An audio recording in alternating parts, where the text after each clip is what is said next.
of civilization, Union still seeks to unite the human diaspora. But now, an edict, long since forgotten, can be heard again, scream from beyond the stars. Will humanity hear? Will we understand?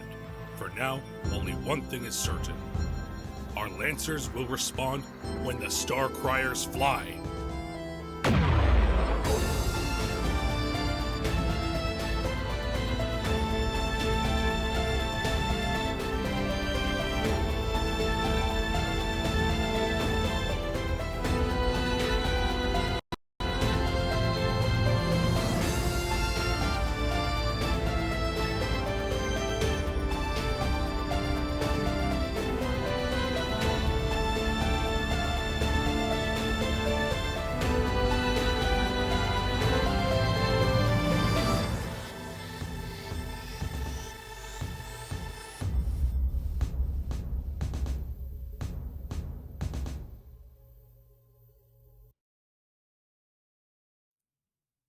Hello and welcome to RPGs Uncovered. We are back with another episode of the Starcrier Conflict.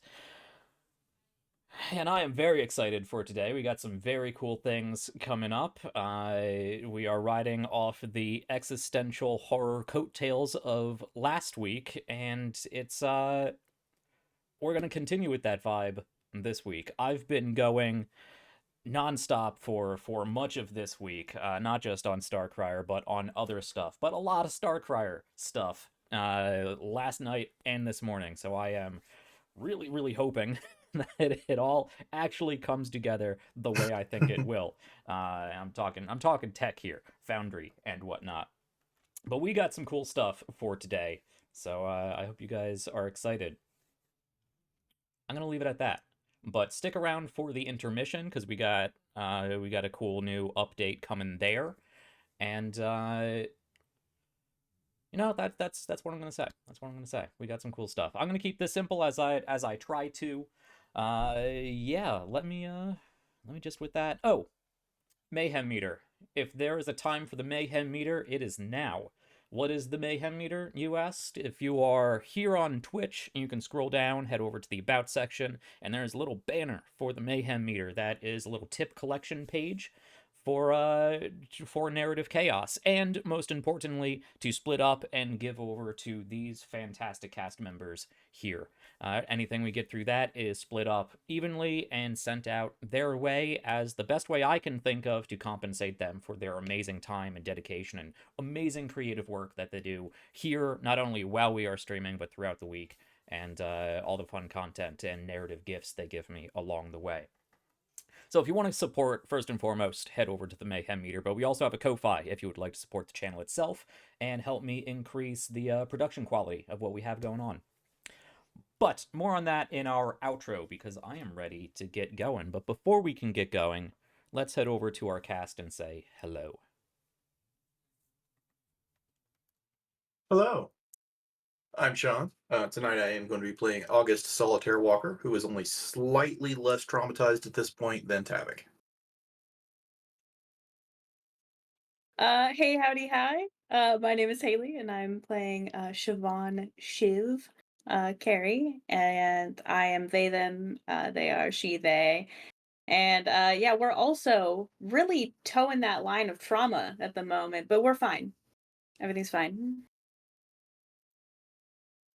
Hi, I'm Q. Tonight I'm playing Logan Uhura, aka Desperado, who is the pilot for the mech that currently goes by River, which I hadn't said on main, but here we are because it might be relevant. And he's just very done, so done, ready to leave now, is the thing. Hi, I'm Andrew. I use he, him pronouns, and I'm playing Athenmetian, a call sign blacksmith, also uses he, him pronouns. I'm the pilot of the Blade 2. We'll see if both blades get used this time. And I think I'm I think I'm the least traumatized out of everybody here. It's benefit of, missing a decent chunk of next week, but I'm so sick of Tavik shit.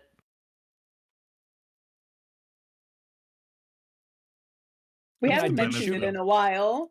It was necessary. No! That's the benefit of missing most of last week. Uh, hey, y'all, it's Drake Lionheart. I go by Lion. I use they, he pronouns, and tonight I will be playing John Havoc Creighton Vasir Harrison IV, who uses he, him, they, them pronouns, and is the pilot for Throne, who is clearly the best out of everyone. It's fine. Not right now. Right now, he's space haunted, but best out of everyone. It's fine. And hello, folks. I'm Jack, he, they, up here doing the GM thing, playing the puppet strings of all the existential horror because this Lancer game is actually Mothership now. But we're going to definitely be getting back into more of the Lancer things today. And we got some new toys to play with. I got some new toys to play with, and I got some new toys to show you. So let's dive back in, or at least let's do a quick recap of The Moon is Haunted that we had last week.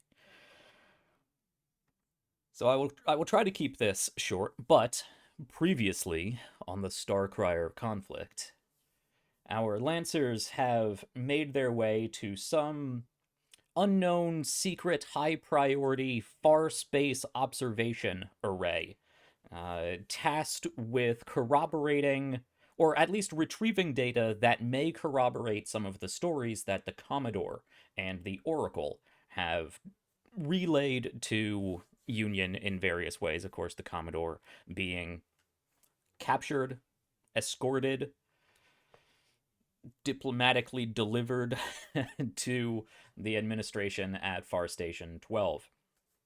And you'll have to go back to the first few episodes if you want to learn more about him.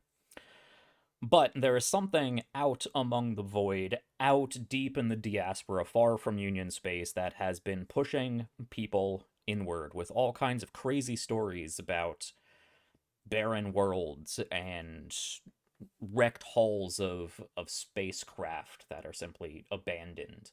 All kinds of spooky ghost stories that nobody can really give too many details on.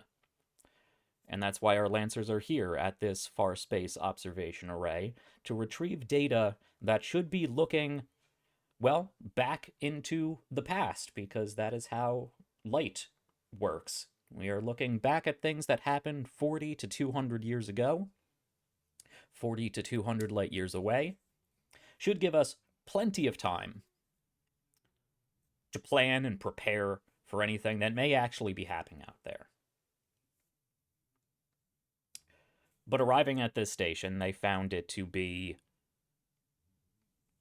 well, not deserted, but at least depopulated, in the sense that they could not find anybody, they couldn't immediately find anybody alive. There were corpses, there was a lot of floating trash and whatnot throughout the station, but it mostly had power, it was mostly had atmosphere. But there were some troubles getting that data.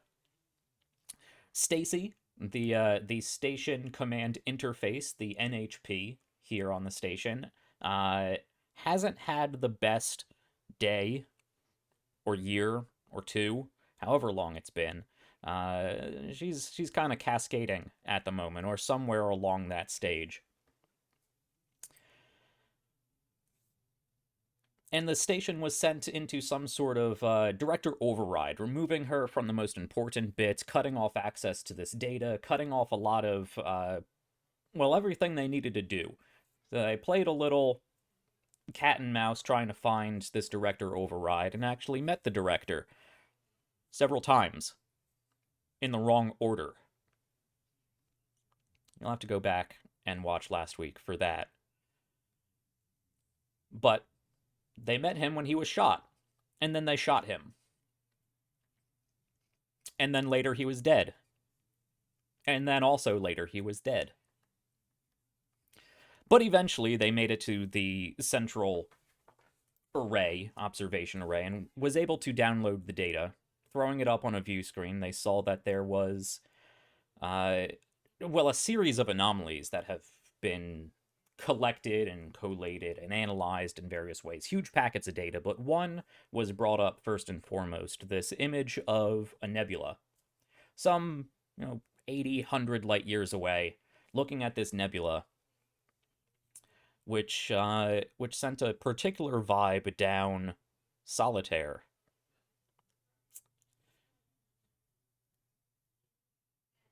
Something that reminded him of the visions he got from the Oracle. Reminded him of what needed to be said. There was something that needed to be said. Something that needed to be heard. Something that needed to be understood.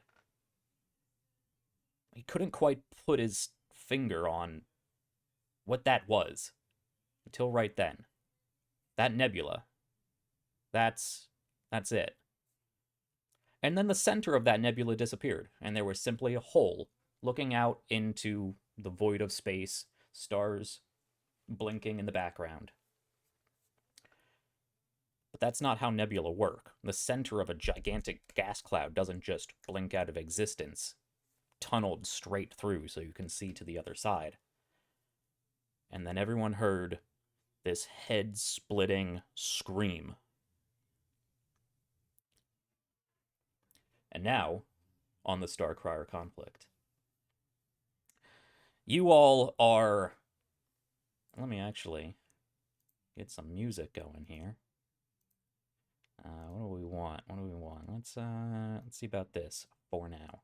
You guys let me know if this needs adjusting. It'll eventually pick up. Eventually, maybe. You working? Well, I'll play around with it. But currently on the Starcrier Conflict, you are all hearing this head-splitting scream. You have your head in your hands, you are buckled over, your eyes are clenched so tight that you are seeing red and those sparkles of pressure as you are pressing your eyelids as hard down on your eyes as possible. You can't hear a thing. You are doubled over. You are confused. Up feels down, and left feels somewhere that is not a cardinal direction. And then it begins to pass. And you all hear over your comms, Bite? Blacksmith? Desperado? Anybody? Come in. This is Kitsune. Is anybody reading me? I have something that may fall in the parameters of weird. Solitaire.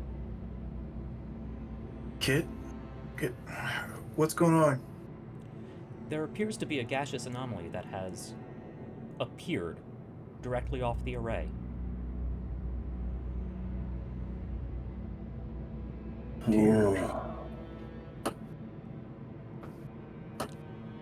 Stand by. Another anomaly. I am detecting buildup of... I am detecting a feedback loop buildup in the station's... What are they called? Their power generators. Microfusion Force? arrays. Yeah, microfusion. I am detecting a power buildup in the station's microfusion arrays. You may want to evacuate. We're on our way. Yeah. Stagger up, kind of grabbing onto something to pull myself up. Look at this thing one last time. Just... God damn it.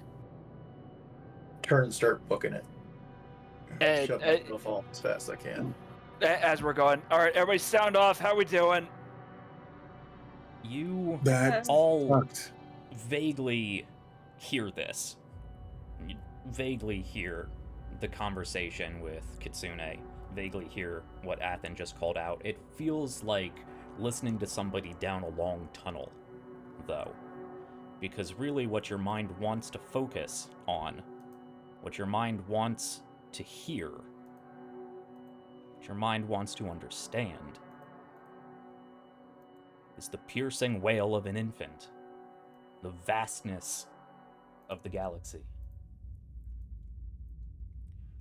The dust and musk of a long-sealed crypt, the flashes of nebulae, black holes burning and dripping and sliding through time.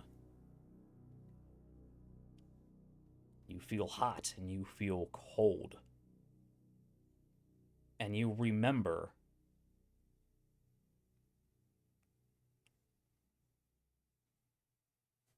as you were saying. Yeah, I don't like any of what's happening. Okay, we got the data right. We Yeah. have the data, right? You do. Okay. Okay. Yep. All right, everybody, back to the mechs. I think we're gonna need to haul ass out of here.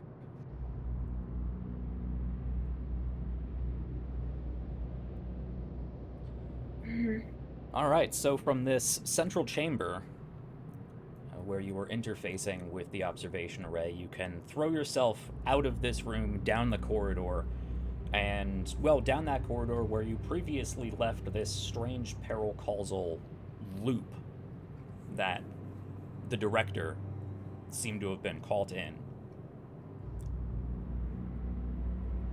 This time, however, you hear neither tick-tock nor tock-tick.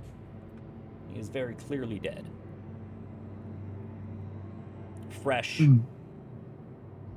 globules of those crimson marbles of blood floating through the 0G. You can see the fresh bullet wounds of probably a good 18 shots unloaded into this person's chest. Whether you have time to remark on how not ridiculous this is, you can throw yourself down this hallway and begin making your way back through the station, which won't take you long, which is good because you do hear the warnings, you do see the red lights of the self-destruct feature going off. However, instead of a countdown,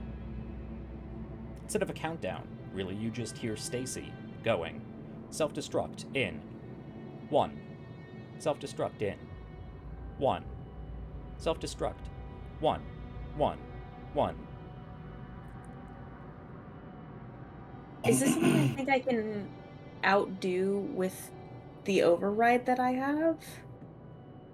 If If you it stopped remember it from once last before? week, the self-destruct seemed to be both on, off, and detonated at the same time. Yeah. This isn't an error code that you're dealing with. This isn't a malfunction.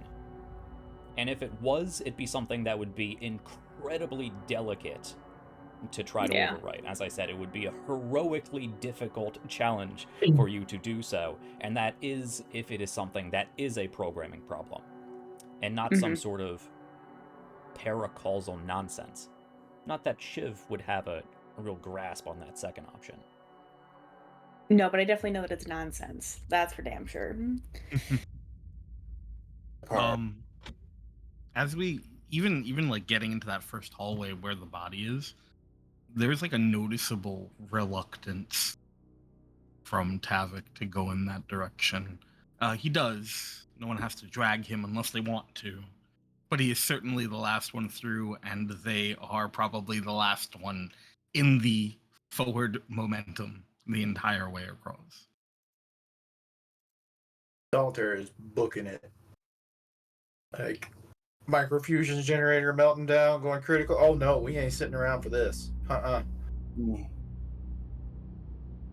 He will note the change as they go by. He's got, spot and stuff, so that's kind of his thing. He's not going to stop and check it out, but it's, he's going to clock that as they shoot past to think about later. Something else to think about later as well. You did pick up the director's personal compad. Yes. But you have not had time to look through it yet. Probably don't have time right now. Probably not.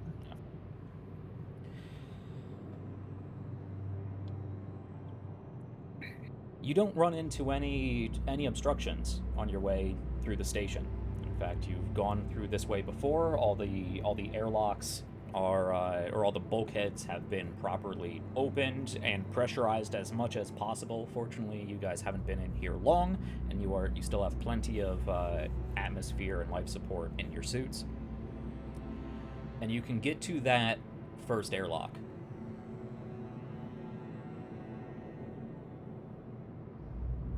Yeah, you can get to that first airlock. And as you are cycling through, close the interior door, cycle the pressure down, open up the exterior door, you can see out in the ways a few of your mechs. Of course, they are still just floating there. And just barely, just at the corner of the window looking out into space, you can vaguely see this wispy, bluish, greenish, purplish gas cloud. It's definitely not there before. Does that, like the color scheme and stuff, does that match what we saw on what we were looking at earlier on the screen? Yes, it does. God. You know that is... You know that's the missing part of the nebula that you watched blink out on a recorded telescopic image of something that should have happened 80 to 200 years ago. But you know that's the same gas cloud. But Solitaire, that's something more. But you don't have time to think of that because the exterior airlock doors whooshed, and unfortunately, cycling through the pressure, you are not forcefully evacuated into space, but you can push yourselves off out into space and towards your mechs. However, you do see, as you are spinning, let's see if I can move this. Where do I need to be for this? There we are. Go on. Alright. You can see, as you are spinning about through space, heading towards your mechs. Let me move everybody out of the way and set our scene back to Foundry.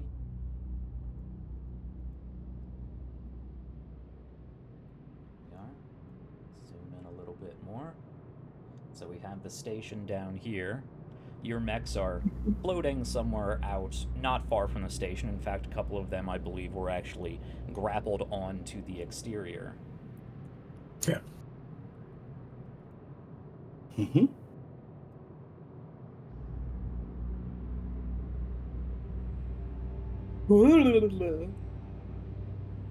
You see the gas That's a cloud gut reaction. suddenly condense. It gives you a headache. It blurs your vision, but this gas cloud suddenly condenses into this. Ugh. Oh, what the hell? Zoomed in for everybody, and I can drop that in the Discord as well. Oh you guys my should God, be able I to zoom in just as well. You guys can see I this. zoomed in myself and I regret it. I zoomed in. Yeah, no, I shouldn't have done it. I knew what I was getting into, and I did it anyway. Holy We all make shit. choices. It was a bad one. But you push yourself away from the station. You are slowly spinning towards your mechs, looking at this gas cloud. And it does... Your mind tells you that the gas cloud shrinks. But it's the same way your eyes tell you that a cartoon is moving. Was it moving? Or is it just a very rapid series of new events before you see this? And you hear this low thrumming in your heads. And once again, you hear the wailing of an infant. You feel the vastness of the galaxy, the dust and musk and dripping, sliding, condensing black holes, geometric shapes. And this, the message that needed to be heard, has been begging to be understood. The Herald's call.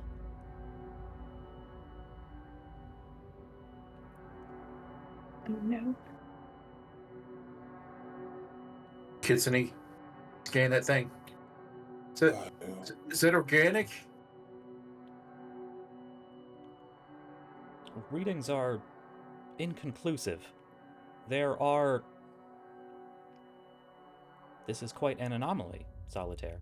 I am detecting organic masses, as well as non-organic celestial rock, and what appears to be man-made structures of both old and extremely advanced, some uncatalogued new alloys. Some kind of amalgamated.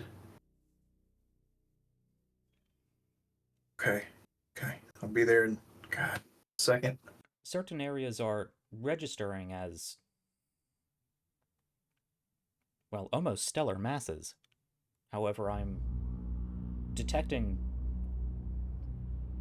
no corresponding radiating heat, light, forms of radiation.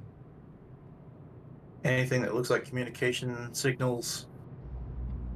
Solitaire, you might want to be careful with that. We don't know what drove Stacy. Also, this thing just showed up out of nowhere. You want to fucking talk? No, I want to know if there's somebody on there.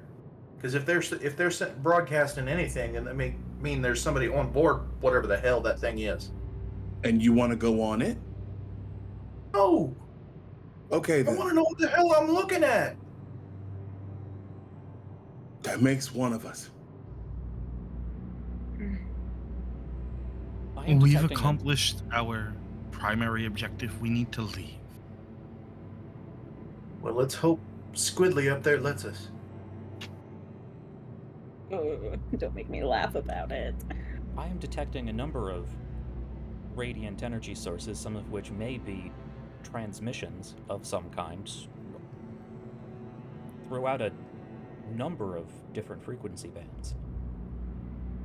And Doesn't make any sense. I believe forms of communication that I cannot currently articulate. Don't try. Don't try to get any information. Just the fact that they're present. That's something. Can we I get any checked. recordings? Can we get any recordings and then maybe try to decipher it either on the way or back at base? Yeah, all those readings should be recording automatically. It's all been logged. Currently, I am performing only passive scans.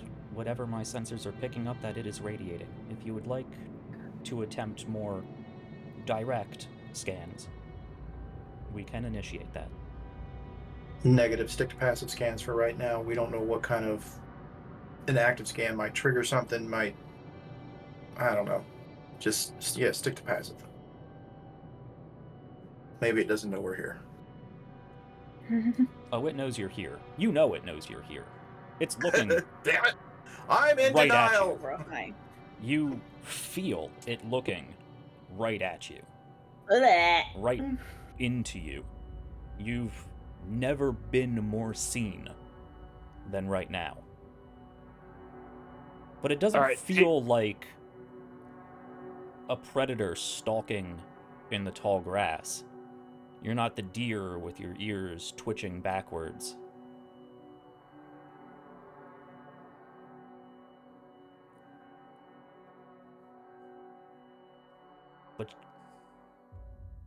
But you don't... You all situate yourself back in your cockpits. Get yourselves strapped in, power your mechs up once again. Start getting these readouts of what is going on. How do you want to proceed? Away. Is this thing between us and the Blink Gate? No. It's actually not until you get into your cockpits and you can actually see readouts of this thing that you even get a true sense of how large it is. You're not sure if you thought it was going to be larger or smaller. Almost both. Though you don't. It's a weird thing to think. But it looks to be, according to these readings, it looks to be just a tad smaller than the transport ship you guys were on that took you to the Blink Gate.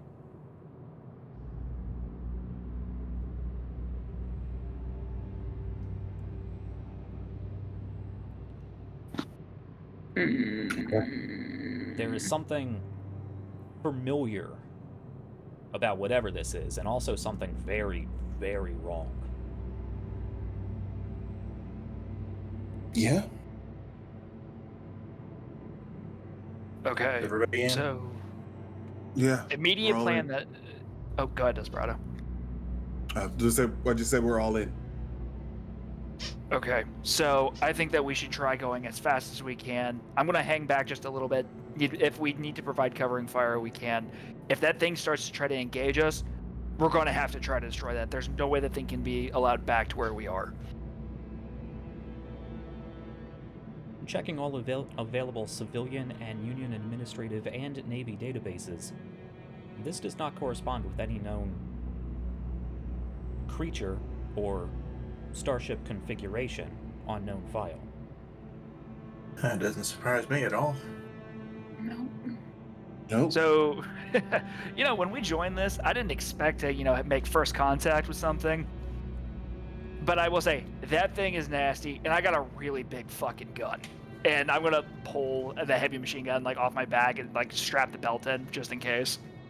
Don't engage it first. That's not the plan.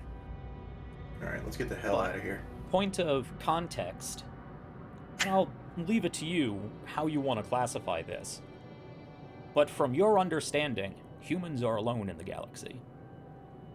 There are simple creatures on planets that have been found. Animal-like intelligence. But space monsters aren't a thing. Intelligent life is not a thing. But there's definitely something intelligent about this. I will hang back with Blacksmith to ensure the rest of you get to create some space. You guys power up. Okay. Kick on your thrusters.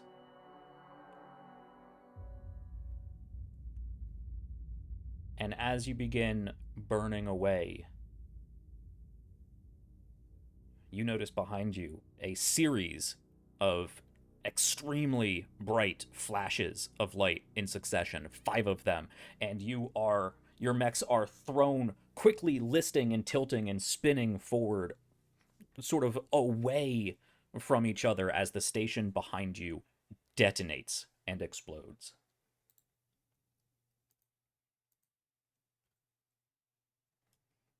Let's bring you over to the new map. You feel yourselves, you feel the inertia of being blasted away, probably on just the very minimal edge of, not being vaporized by 5 micronuclear explosions that this station has used to self-destruct. And you feel the impact of that blast wave. You feel the shrapnel of the station pelting into your mechs. You see large chunks of debris flying past your cockpits. You are smacked with large chunks of debris, thrown off course, smacked with other ones. I would like all of you to reduce your structure by 1. Oh. Oh. Exciting. Shit.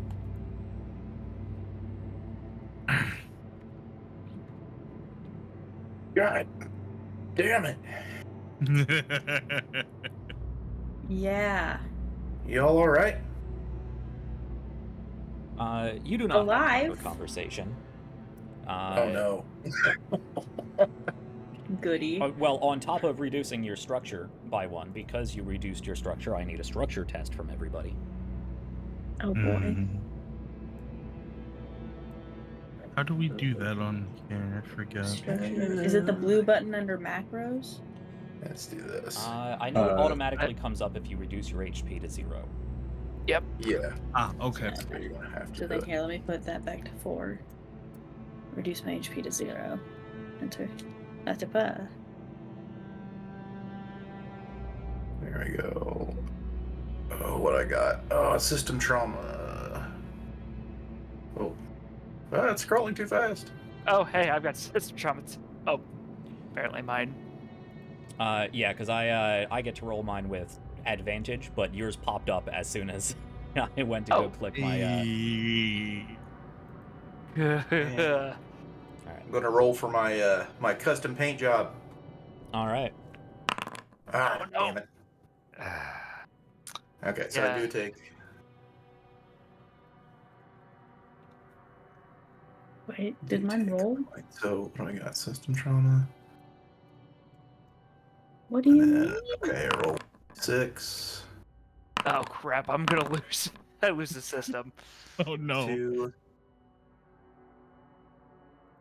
2 is all weapons on one mount are destroyed. Ooh. Oh jeez. It won't let me Yep. do I'm losing my things. projected shield. I guess I will. Yeah, so that will be my magnetic cannon is now destroyed. Haley, have you Really do it. dropped your HP to There you There zero? it goes. There you go. Yeah, there we go. Oof. System trauma. I took a Some glancing trauma. blow. All right. Of course, Tavik gets the best one. I know Yeah. you bitch. Okay, rude, but also, I like to think that the explosion and the pelting of things hitting Throne almost sort of shakes him out of it enough that halfway through the sort of humble, he is able to focus in enough to pilot his way around the larger pieces of debris. It's Nice. just nature to them. Okay, a system of my choice is destroyed. Thank God. Okay. All of us losing our systems. Yep. Don't worry. I Whatever mean, this I'm creature just is, stunned. Oh, right, yeah, you're stunned, right? Oh. Ah! did you get stunned? I vote that we not- let Desperado go first. And yes. But whatever this creature is was also caught in the blast radius of this, That's good. and you can Okay. feel it taking damage. Okay, I guess I'll. Hey, My Jack. hex charges, I Yes. guess. Fuck me. Considering I did take a glancing blow, could I position myself so that I am still the closest between the rest of the squad and our fleshy friend? Ew. Sure. Yeah, you can. Our fleshy I appreciate friend. that. vaguely over there. Like I think it's just second nature to them. So the explosion goes off, and he just sort of the first impact is what sort of shakes him into focus, and it's just ensuring that he is still functional, that nothing is damaged, and that he is between his squad and the enemy, or whatever that may be. The enemy. This isn't an enemy. Oh, sure. I'm sure it'll be our Isn't friend. I want it to be our friend, but I don't think it will be. Massive flesh machine. Yeah, that's a great idea for friends. Also, to be fair, as a Harrison, I look at that thing and I don't think my first thought is friend, unfortunately. I don't know who would. That Yes, would I'm be not sure reasonable. anybody looks at that and goes, "Oh, it's friend shaped." No. That would Okay, be team. reasonable. But Soft. nothing about this is reasonable. Okay, team, sound off. How are we looking? I know that Blade 2 took some damage. I lost some systems. Oh, my cannon's offline. Lost my hex grenades. There's I'm s- just fuzzy cursing from no. Desperado. Yeah, Desperado's locked up. I will keep cover on Desperado. In the meantime, I am cycling a few of my systems, but I'm otherwise unharmed. Oh, Tavik, how are you the luckiest son of a bitch here? You can call it luck, but it's skill. Grr. Eventually, you'll have to acknowledge that. Just shut up and concentrate on everybody getting the hell out of here. This creature, whatever it is moving towards you. Oh, fuck this. You can feel it. You see there are these... You almost double take. Not just at your sensors, but also out the window. You want to grab your whatever sort of steering wheel thruster assembly you may have set up to make your mech move, but you are, well, for Desperado, for River, you're locked up at the moment, at least mechanically for right now. But you yourselves, as pilots, I'm not saying you are terrified to the point of immobility, but you are awestruck.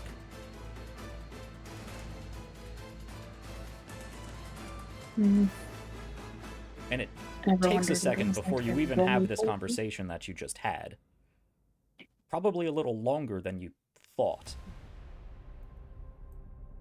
Allowing it to approach.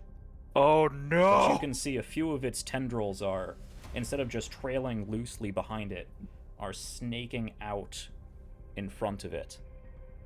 Ooh. You can see there are these bubbles, these cysts that amass towards the end of some of them and grow and grow and grow and sort of pop off and float around it. These fleshy, red, muscly, sinewy orbs are just floating in a vague orbit around this creature. There's a few lights that turn on some of its seemingly mechanical parts.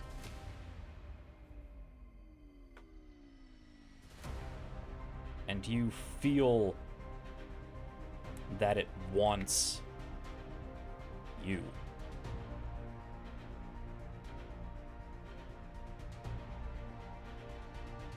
Eesh.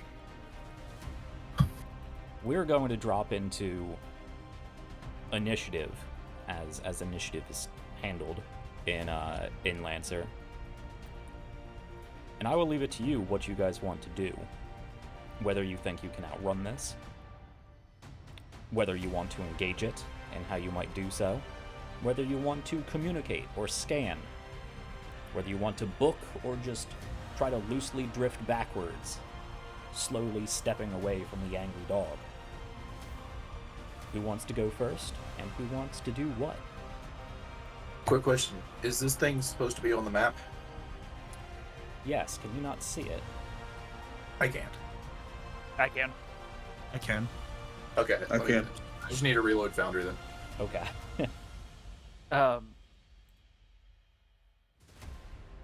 Yeah, assuming we all have the same permissions. It just may not have loaded. Because I know you added it after, right, Jack? I toggled it from GM view to everyone view. Right. Okay. But it was already on the map from the beginning, right? Yeah. Yep. Okay, cool. Yeah, give that a reload and let me know if that doesn't fix it. There we go. All right. But right now, Yeah. you are all drifting, being pushed backwards. This blast, the self-destruct feature of the station, has been pushing you backwards, and slowly there are these large chunks of debris that are just massive enough not to be shot outward into the nothingness of space at incredible velocities. You were hit with most of the stuff that was ejected violently from the station, leaving just these large bits that are slowly drifting apart from each other, but may provide you space to take cover, to hide, to maneuver behind. Again, I will leave that to you. You know, in Shiv's mind, there's only one option for this, and it's run. So I'd like to fucking skedaddle as far as I can get from this. All right. I don't think Shiv's ever felt like so connected to like tiny bugs that you'd see on the sidewalk when you're a kid. But this feels like a tiny bug moment. And tiny bugs tend to scurry away from big things. So let me just remind myself how far I can get. And somebody else can go at the next because that's all I'm doing. Well, next will be me. So, what do I want to do here? And unfortunately, this is a bit more complex of a creature. You can than... boost, right? You can move twice. Oh, that's true. I'm getting further away. Fuck that Got shit. you. Hey, actually, like how Bite's almost off the map. Yeah, fuck that shit, I'm out. Fuck this. I do. Alright, let me add everybody to the initiative tracker. Is that Don't how it feel works? guilty about that. If someone gets off the map, they're just out of the danger zone. Peace. Yeah, Uh, Shiv's fucking fight or flight has been going off this entire fucking mission, and now flight has really won. Mm-hmm. I wonder why that would be happening. I can't imagine a I reason. wonder. Totally not being full named by an NHP who doesn't know my name. No, it's Definitely not that. it's fine. We're fine. Everything's fine. This thing gets more actions. I'm trying to figure out... I don't know if there's a good way to represent this, other than simply keeping track of them. Alright, More actions? that's, Fear. Also, all in favor of letting Desperado go next. That way, he can be unjammed. Actually, I would like to go next because I can take a moment to make sure that if anything does happen to Desperado, it will maybe not be as bad if everyone's cool with that. Might be a Because good you're idea. stunned, right? So the whole turn is just you are no longer stunned, right? Yeah.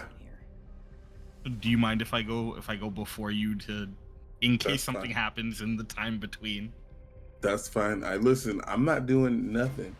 Unless that pause meant that I'm not stunned before we get into this. No, you're still stunned. Damn. Yeah. Well, was worth nice it. try. Yeah. It was solid. 1, 2...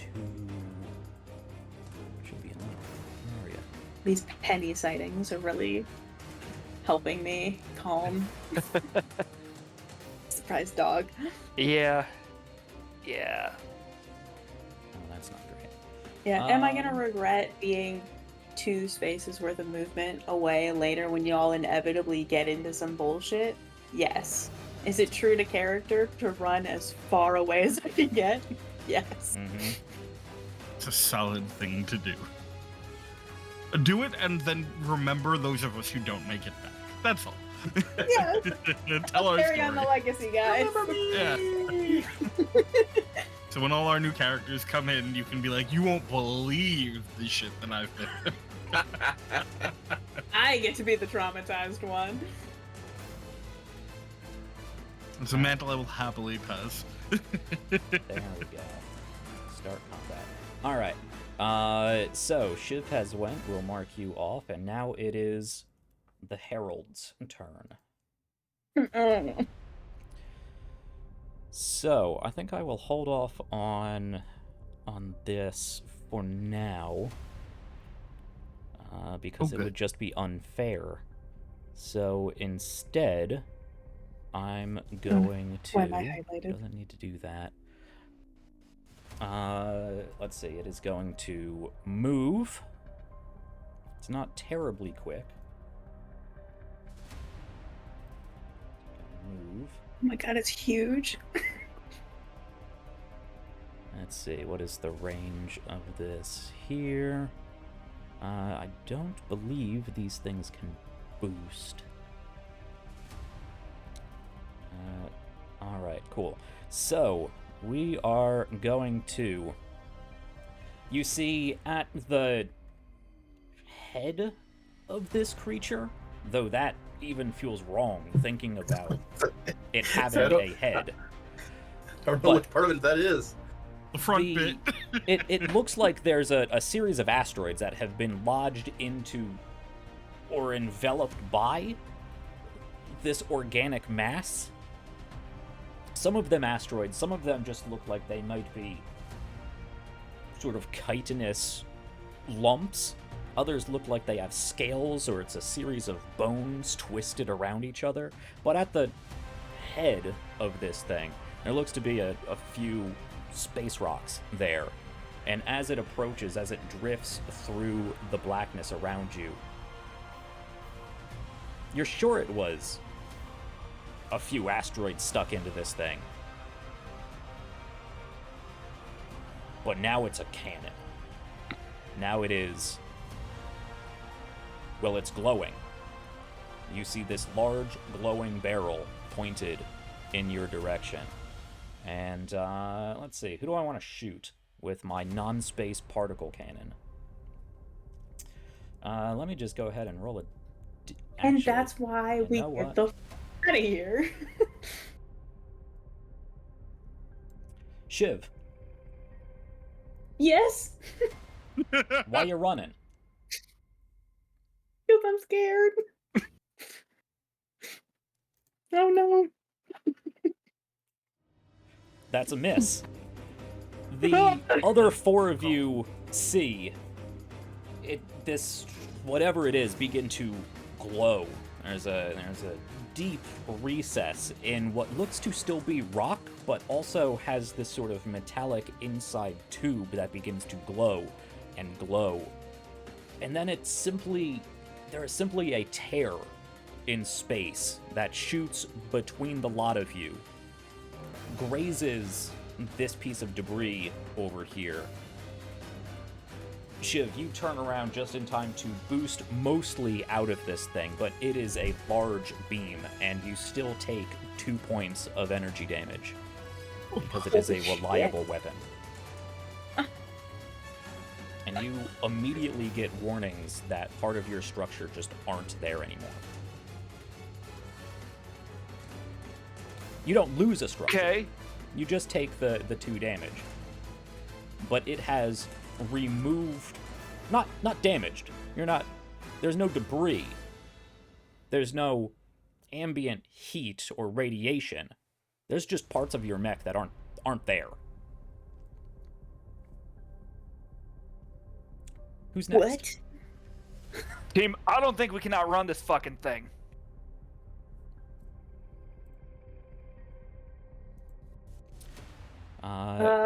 And actually, also, you then notice there's a series of nodules that start to sprout from it that just simply begin glowing this vague bluish color. And so your plan is to what, take it down? What else are we gonna do? Bite, you good back there? I guess. Bite made a run for it, and it still almost hit them. Jack, did the particle cannon, how much further out past Bite did it go? Can we tell? I mean, It's kind of an idea of the range. I mean, it's space and it's a laser, so it goes indefinitely. I mean, that's fair. Yeah. When you start talking distances in space combat, Sure. it is more about accuracy than if it actually gets that far. Yeah. Okay. Goes So- till it hits something. Yeah. All right.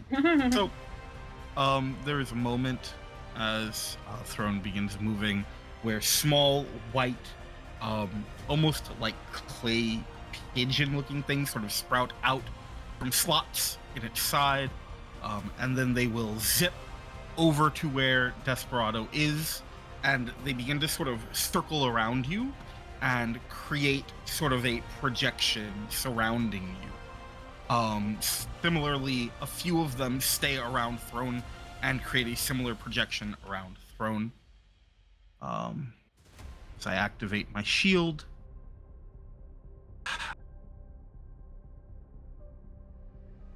So is this what we're doing? Are we going to fight this?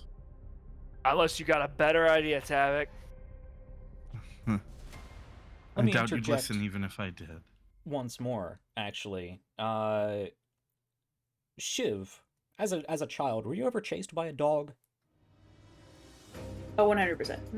Yeah, I think it's a Shiv thing. it felt like that. Oh. Okay. Oh, okay. Yeah, so Shiv's gonna go through, freak out internally, yell about it probably a bit. We need to go slower. Back up slow. That's an option, and the time you have. I'll also point out, just to make it known, not all encounters are...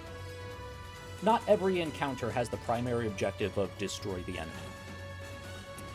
I will let you know, I don't usually use the sit reps as they are in Lancer, because I think it gamifies things a little too much.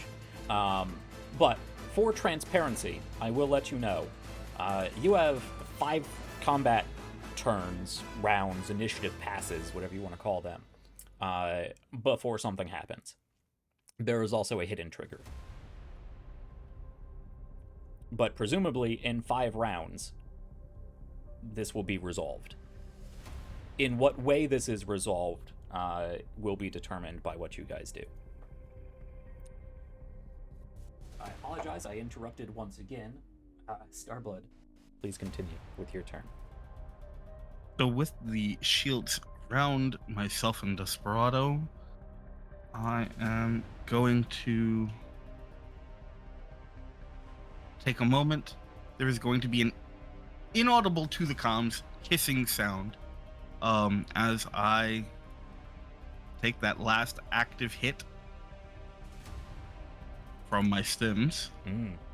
As I take another hit of freeze, because I can't afford to be the way I am right now with maybe everyone's life on the line. And then over comms you can hear a deep... Still think the best bet is to try and leave. If you want to move slowly, it's not a bad idea, but I'm going to hang back and make sure that there is space to do so. I'm going to move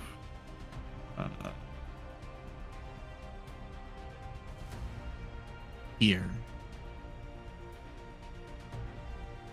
Alright. And I believe I need to double check something very quickly. Sorry. Have the compendium open. This.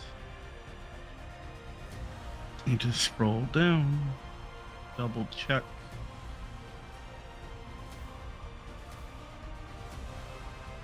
Yes.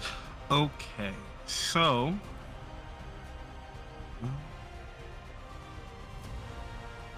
Cool.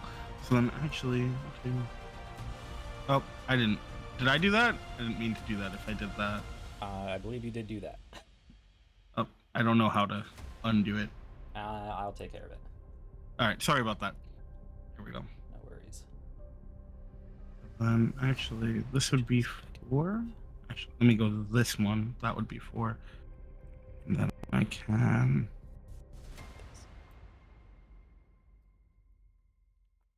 Make sure I have this right. Yeah, okay. So, what I'd like to do is I'm going to use a prepare action.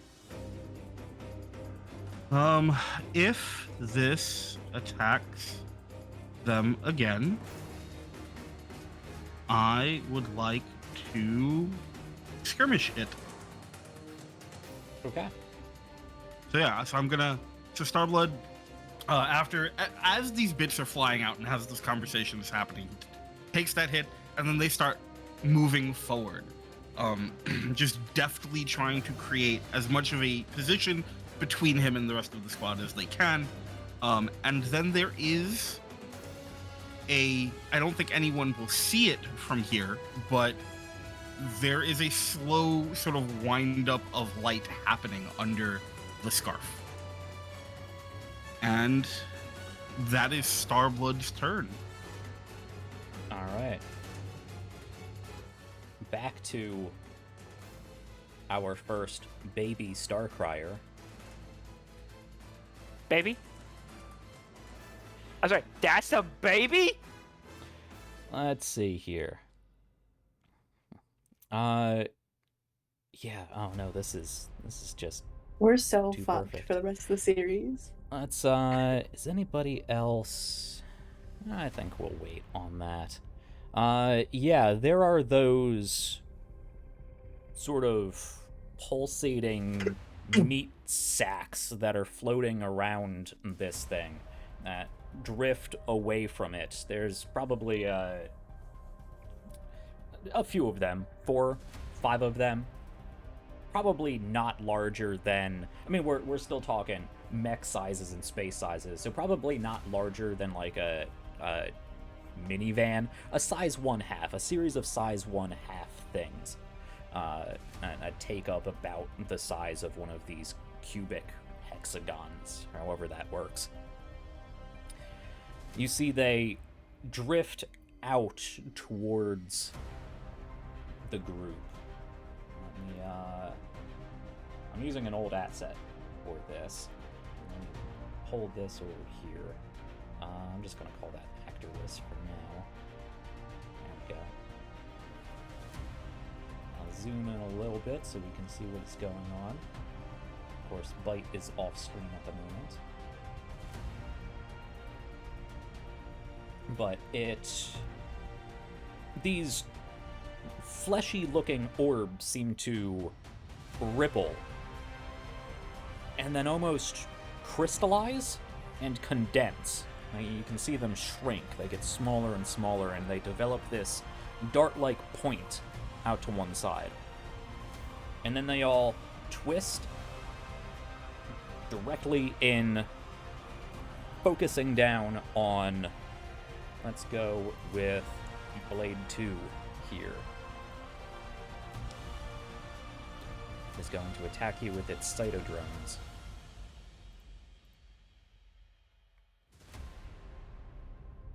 Did that roll? That rolled. Yeah, It's not yeah, it was rolling missed. well. All right. It came through on my end, got a 5. Yep.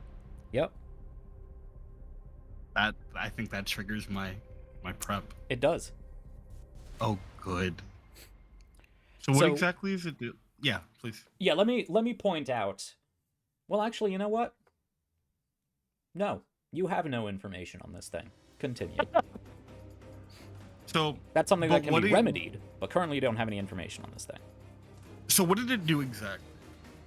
If you zoom in to our baby Starcrier Herald here, you can see at the tips of some of these tendrils, they have those orbs, those cysts, those baubles.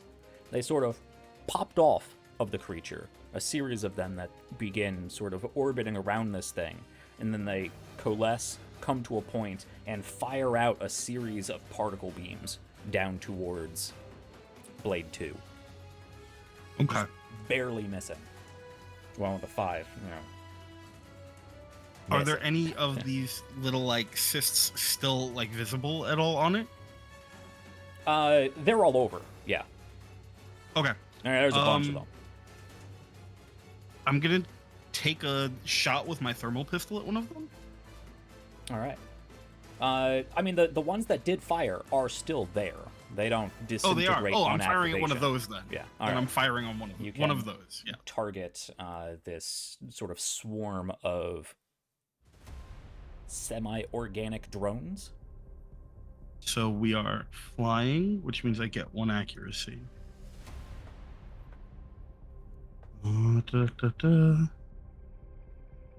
Wonderful. And make sure that is CQB. I am in range 3. So I also get another accuracy? If that's what it says for you, Yeah. I have a lot going that's- on the NPC side, so Yeah, I no, rely no on you worries. guys to Yeah, know how yeah. your characters work. Yeah, because that's +1 from. Yes. Yeah. Okay. Cool. I believe Pew. accuracy can stack up to 3 or 4 times. That is a 13. All right.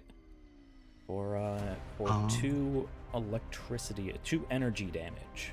All Yes, right. and because it's a skirmish, I also get to do another thing with something else on the same mount. All right, go for it. Yeah. So there is that spin up. There is an invisible, impossible in space gust of wind, as is always necessarily timed, and the scarf sort of flows to the side, and the cannon in Throne's chest opens. And this time, it is significantly brighter than it normally is. And though it cannot be heard because it is inaudible in space, there is a heavy sort of thunk, and then something is ejected, and it is just this thick, long sort of canister that fires outwards. I'm going to use my Herculaneum Nova Burst. All right.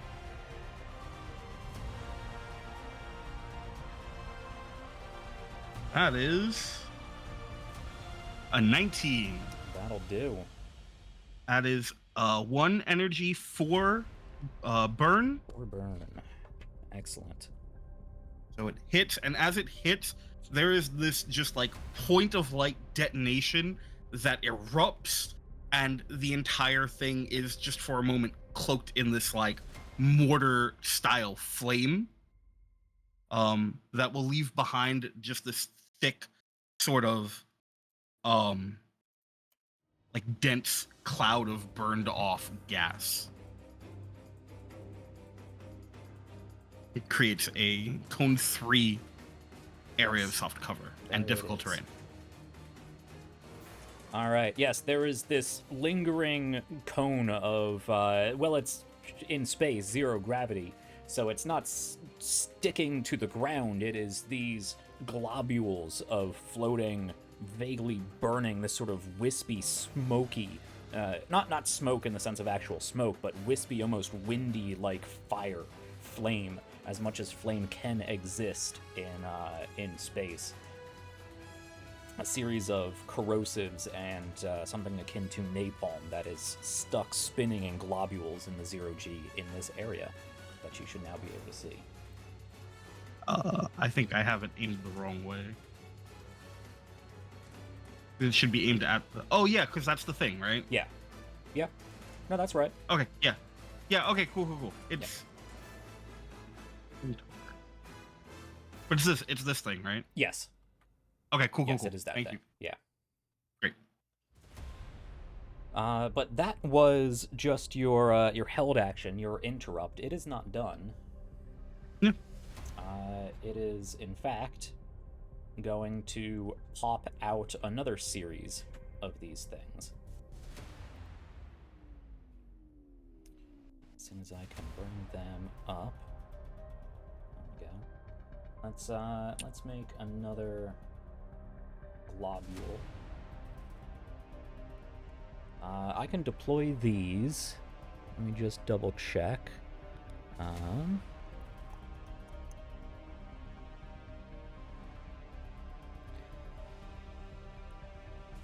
Can be deployed to any free space within sensors and line of sight.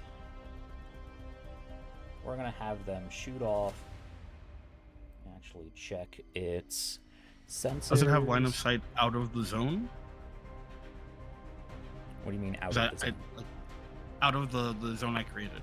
I don't know if that obscures. Oh, it. this thing is huge. It can see. It's the Starcrier is popping off more of these. Not. Oh, okay. It's okay, not I misunderstood. I'm self-replicating sorry. itself. Yeah. Okay, yeah, I thought that's exactly what was happening. I'm like, No, well, no. we're Mitosis. extra fucked. No, more of these cysts are growing and popping off of the tendrils of the Starcrier of the Herald, floating around it before they condense into these cones and shoot off. Let's throw it back over here. Not gonna drop. There you go. Why are you glowing?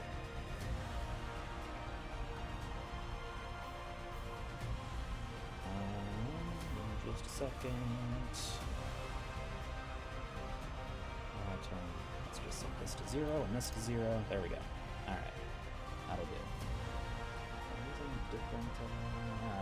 All right. Yeah, another series of these now conic, pointy, dart-like globules shoot off and zoom past the three of you over here in incredible speed and sort of position themselves hovering just behind Epithet and River. And that is going to be the end of that turn. Who's next? Andrew had to step out, so I'll go. All right. First things first. Oh. Go ahead, Q. I would like to be not stunned. Okay. Oh, crap. I forgot about that. Yeah, go. You do you. Yeah. Cool beans. Yeah, so Desperado is working desperately to get River back online after being stunned. There's a lot of cursing, a lot of hitting things, using the old hit it with a wrench until it works method. Alright. Unfortunately, just getting control of your mech again is all you can do on your turn. Yep. So that happens at the end of your turn. So we are back to me. Yeah, let's see. It's used that. Doesn't need to use either of these two things right now. Yeah, so it gets 3 of those and then 1 of each of these. Okay. So, I'm going to fire the non-space particle cannon again. Who do we want to shoot now? Let's, yeah, Throne. You're playing with it.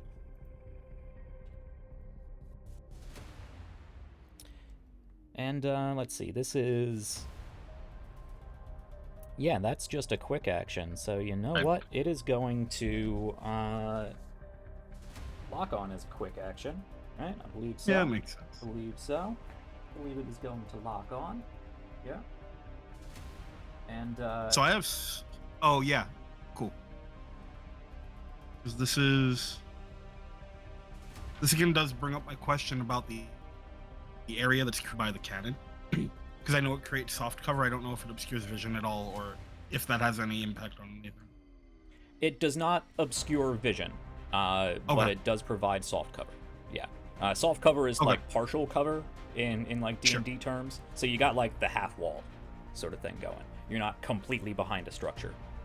So it can still see you, it can still target you, but it will get a point of difficulty associated with it, which is going to offset by locking on to you.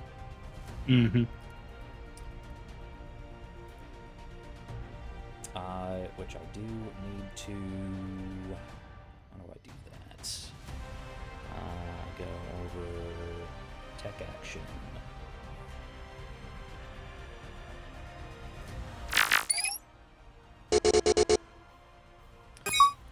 Alright. Now you should have... yeah, I can just apply this manually. Actually. Where is lock on? Is that lock on? That's invisible. Prone. Gauged. There's lock on. Alright, so you have lock on. That means you are targeted. Then I can fire my null space particle cannon, consume lock on, and you have soft cover. There we go. A 2. Another miss. When you missed me, I get to move. Okay. Sorry. So I'm gonna move 2 spaces. So I will go. Should be that. There we go.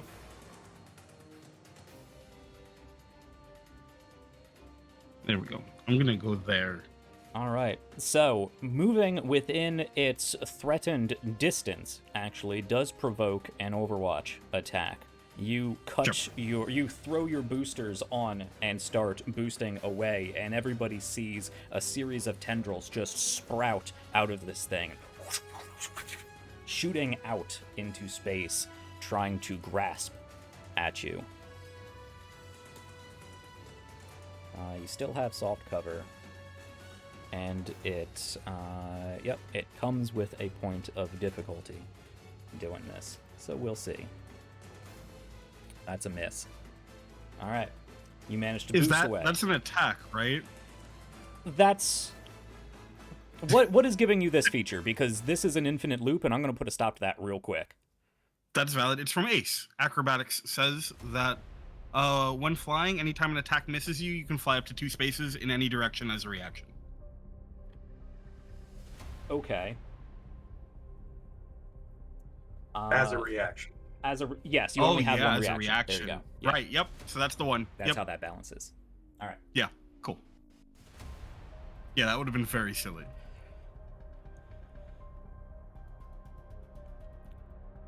This roll, only a 9. And then a 6 on its negative. Oy, all right, cool. My baby's not doing too well. All right, well, that was a lot of back and forth. I believe that was my turn I was doing, right? Yes. Yes, I shot, which meant you moved, which meant I attacked you again. All right. That's one less activation for me. We are back to you guys. That leaves Blacksmith or Solitaire. All right. Yeah, let me go ahead. Hopefully I can slow this thing down. So first things first, activate protocol, type 3 projected shield between me and the big guy. Which means it has plus 2 difficulty on any ranged or melee attacks against me until the start of my next turn, and vice versa. So you just see basically you see a shimmer kind of in the air, in almost a concave, convex, depending on which angle you're looking at it from, and it almost looks like hexagons, like kind of shimmering into place, and there's just a kind of a vague distortion there. After that, I'm going to use Brilliance. I can use this once a scene. I can take any quick tech action as a free action, and then either bolster or lock on as a free action after that. So I'm gonna hit this thing with an invade, and we're gonna attempt to fragment signal of whatever actual technological stuff is there. All right. So that is a miss. Okay, so that was that. And then we are going to swap targets while that's going on, and we are going to barrage this little cyst thing that's just a couple of spaces from me here.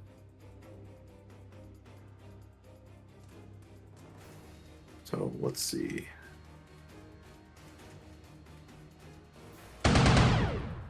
That is an 18 to hit for 4 kinetic damage. Same mount. The underslung Nexus launcher. And it's going to be a miss from the Nexus. All right. And I assume it's still standing, Yes. so to speak.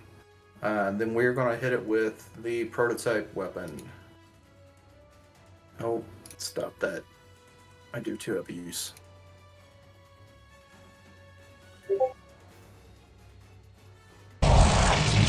Dang it! Foundry hates everybody today. Yep.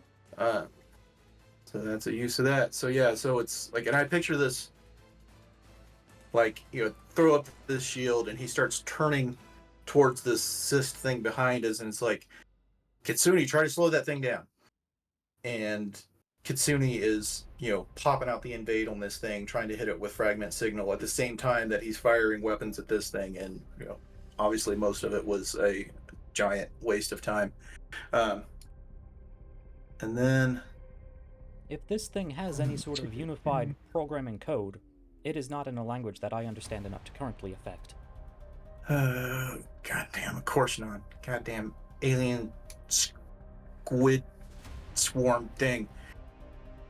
I will And- advise, this is a very rare and, to my knowledge, new phenomenon to Union space. Perhaps, I will leave it to you, perhaps it would be valuable to gain more information. Yes. Thank you. That reminds me, because I get a free scan. All right. It's only if I make a tech attack against a hostile character, I automatically scan it. Okay. And I also get a free lock on, so it is locked on as well. All right. Let me hit that. Hit that lock on. There we are. I did take 1 heat from activating my shield. And I will overcharge to move again. All right. Get back here with bite.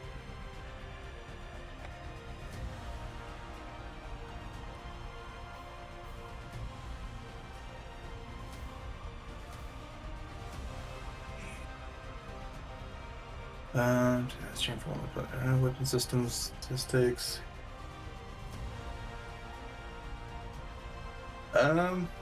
So for the scan, let's ask for 1 piece of hidden information about the target. I don't think any of the examples it gives, but so not necessarily mechanical stuff, but Huh. Okay. All right. 1 piece of hidden information about the target. Well, currently every piece of information about this target is hidden. Yeah. 1 piece of information about this target.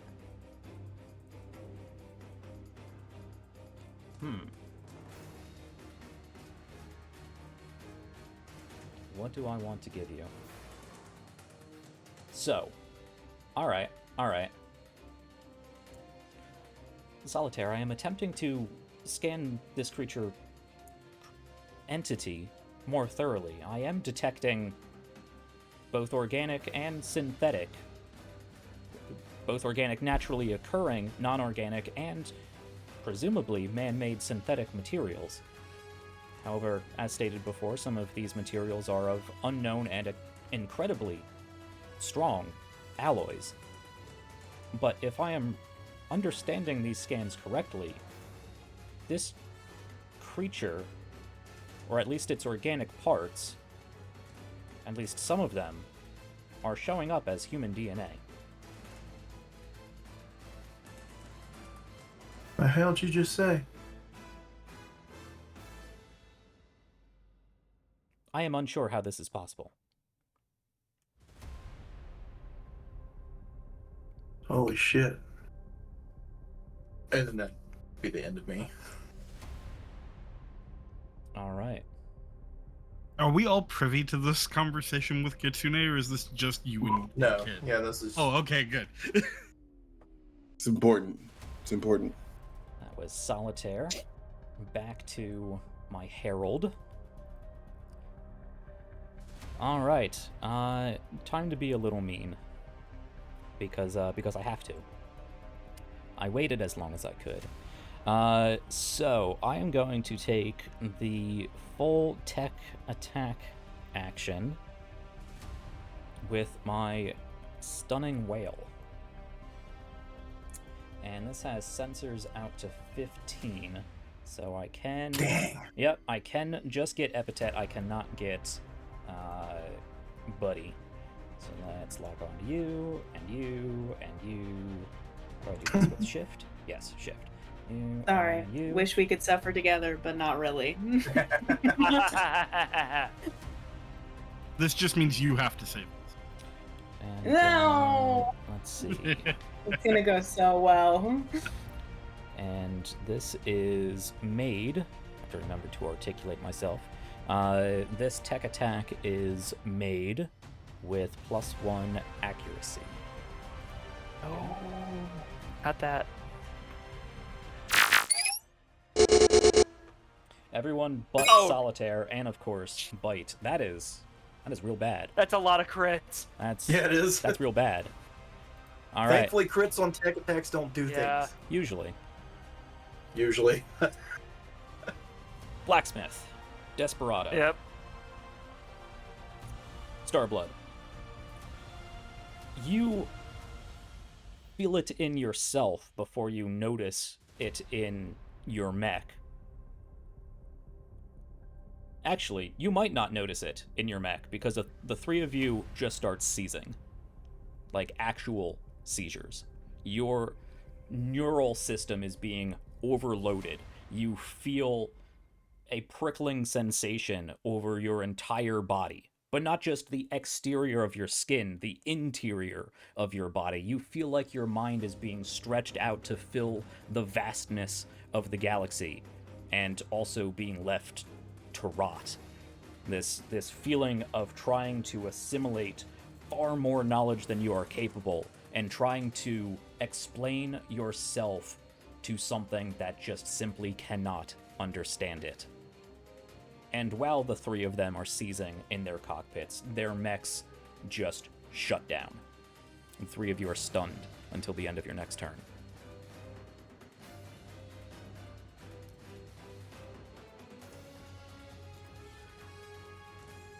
That is its activation, Cool, we're however.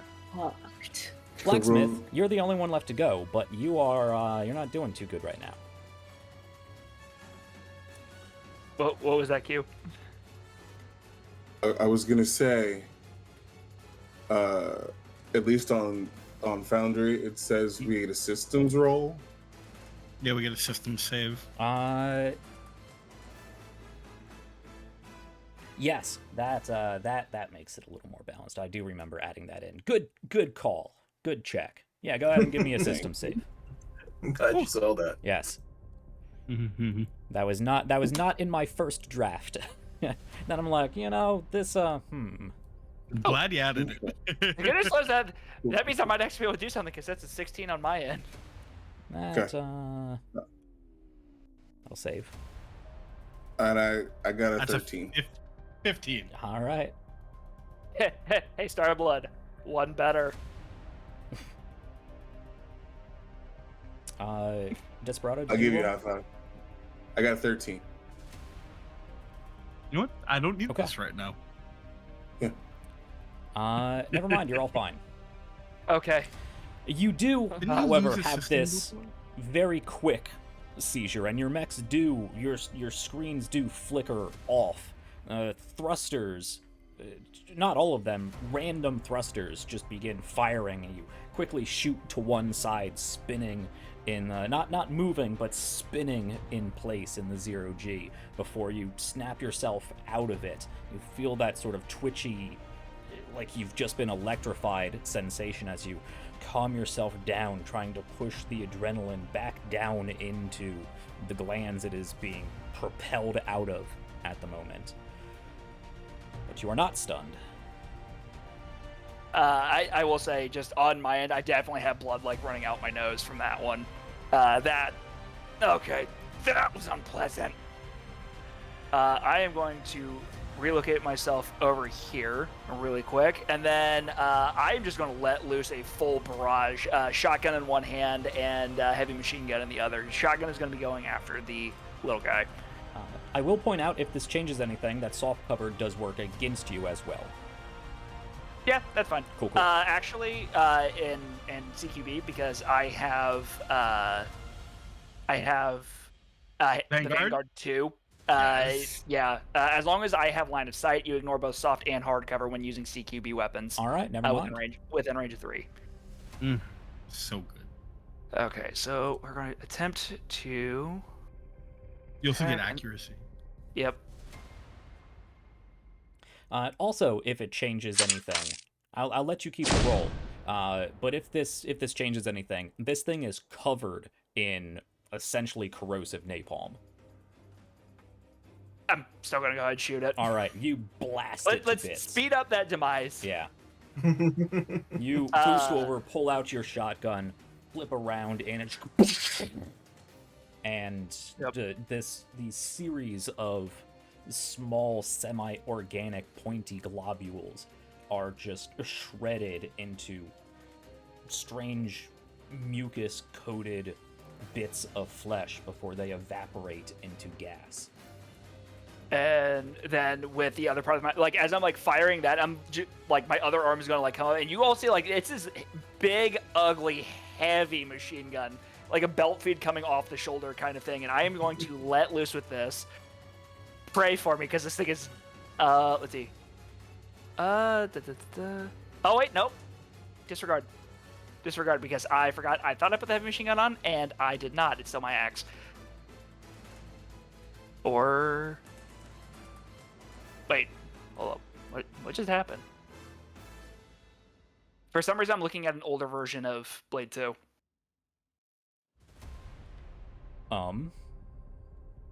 Okay, I did just Yeah. update you guys. Let me. Okay, let me do a refresh on my end. Like, I looked at it and it looked like it was fine earlier.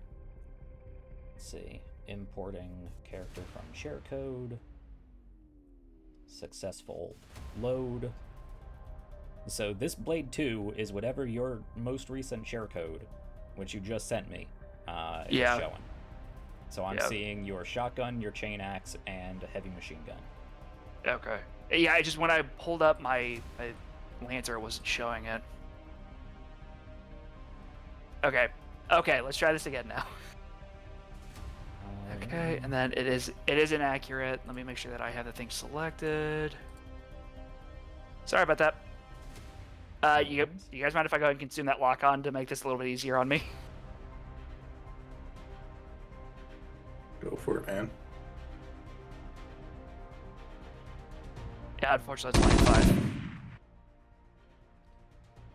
Yes, you fire this spray of lead towards this creature, and you are shooting at something the size of a small starship. You hit it, however, I assume you are aiming for some of its more sensitive-looking areas? The fleshy bits. The fleshy bits. Let's put it that way. The fleshy bits move as you are firing, and just sort of slink out of the way, and these bullets pelt against metal and rock, some of it chipping off and evaporating into space gas. Damn. Yeah, and that's my turn. All right. I have 2 more turns now.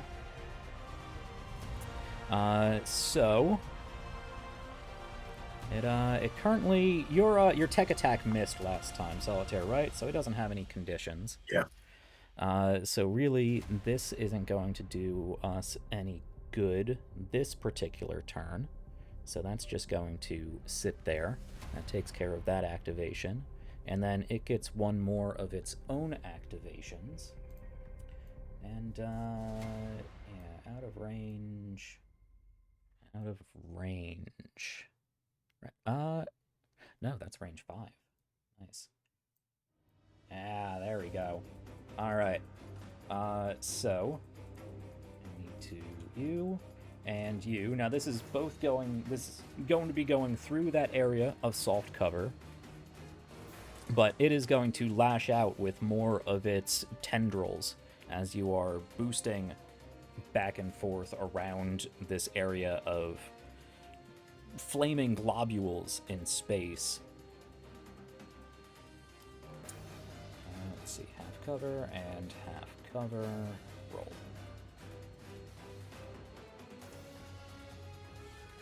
Alright, Throne, you are able to juke out of the way. However, Blade, Blacksmith, you are still trying to prevent your mech from being thrown backwards and listing in space from the sheer repercussive force of firing this gigantic machine gun, throwing your boosters forward to right yourself, keep yourself stable in this zero gravity, and your mech is hit with these tendrils wrapping around the joints of your mech, some of them actually piercing in through some of the plating that has been blasted off by the explosion earlier. I need you to make an agility save. You take 6 points of damage, but I also need you to make an agility save. Okay. to see. Why are you choosing all the ones that I'm not good at? So that's a 7. That's not going to work. These tendrils latch onto you, dig in underneath some of your plating, and you are immobilized.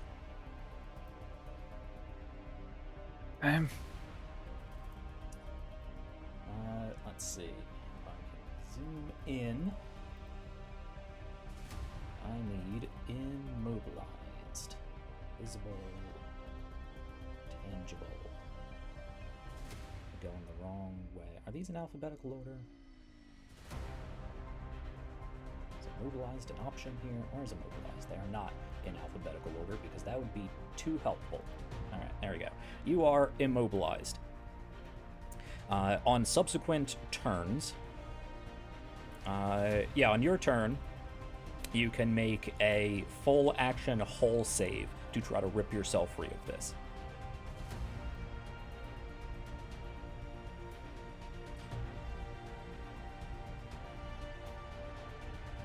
Zoom out a bit so we can get a good view of the battlefield. And that is its last activation. So let's start us back at round 2, top of round 2. I was the last to act, so somebody else gets to go now. But before we get to that, at the top of the round, I need a volunteer from the crowd. That's talking to you guys, Cass, sorry, not audience. Me! Let's go! So, it would be fun to include the audience. Well, we'll see about that. If we can grow the audience more, bring some more people in, get a little more active in chat, and I will have the Starcriers reach through the 4th wall and start messing with you guys. Oh, fuck. Athen.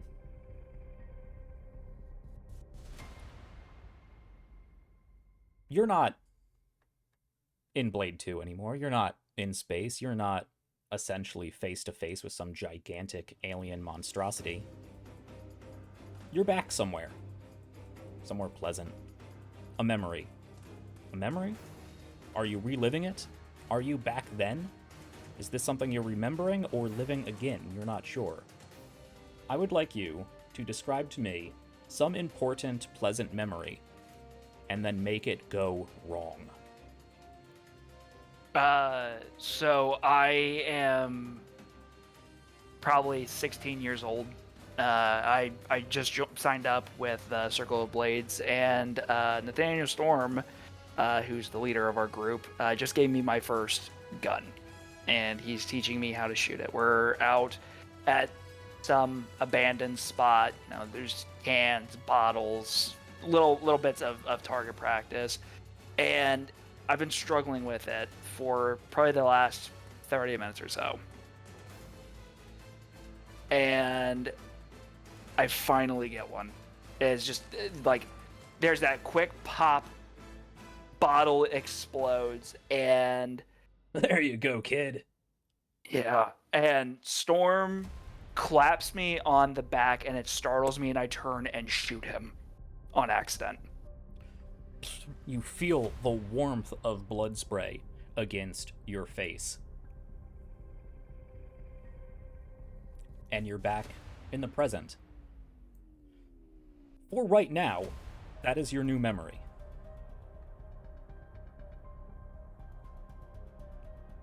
You killed Storm. I will say,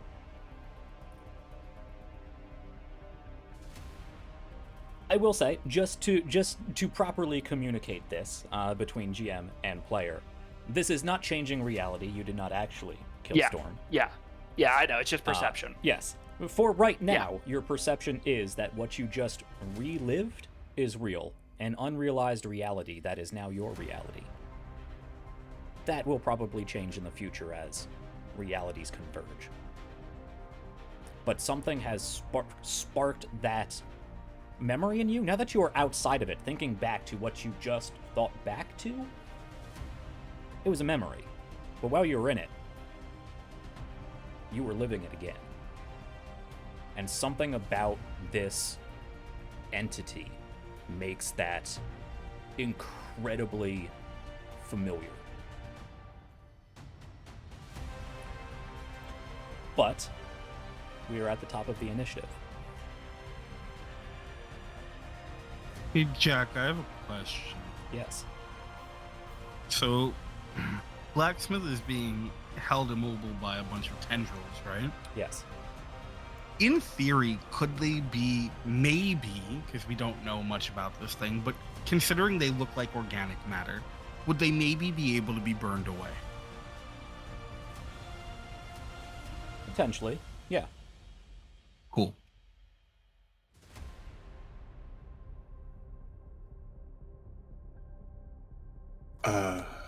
I would like to go. Go for it.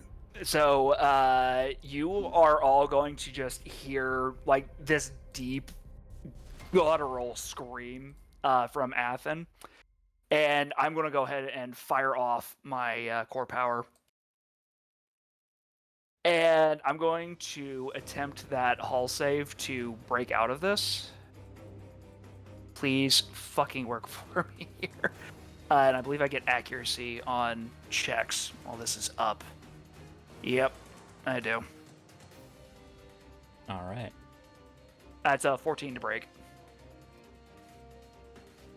You break free. How do you break free? You guys see the chain axe just come whipping out in one hand, and you hear, like, you see this thing rev, and I just cut through, and I'm going to launch myself at this thing, because now I'm mad. Are you moving through the dangerous terrain? Yep. All right. And I know that was my full action to do that, and then because I am very mad, I'm going to go ahead and overcharge as well. So I can get a swing off. You take 1 point of heat for overcharging. And then I am going to swing with my my axe. Or nope, my chain axe. Yes, that is technically the edge of its space. Yep. Okay.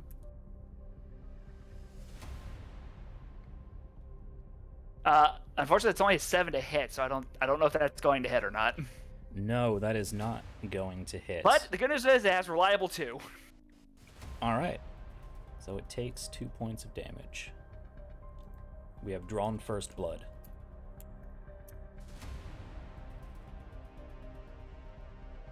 That's my turn. So you boost, throwing yourself forward through these globules of essentially napalm. And let's see here. When the character ends their turn in dangerous terrain or moves into it the first time in a round, you have to make an engineering check. Go ahead and make me an engineering check. Okay. Oh. Ooh. Well, I was going to say I forgot my accuracy, but it's still a 19. Okay, that's Or good. a 20. That's very good. Otherwise, you would have taken 5 burn, which is That's bad. All right, you managed to make it through this minefield of flaming globules, spinning around it, brushing some of them off, releasing emergency jets from your maneuvering thrusters to push it away enough to get through. And you launch your chain axe at this creature, and you're not exactly sure how a creature made of stone and metal, presumably, it just bent. Just like if you took it in Photoshop and just dragged it to the side real quick. Not an organic like your elbow has bent or you're twisting to the side. It's space-time just divots and then pops back into place.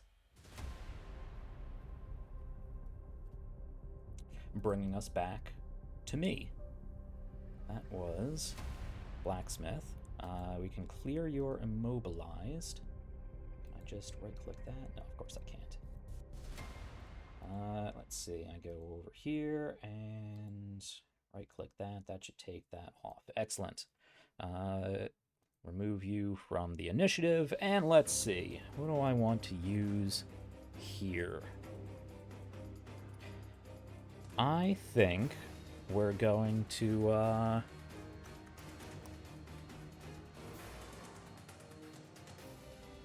Yeah, I want to shoot another null space particle cannon at,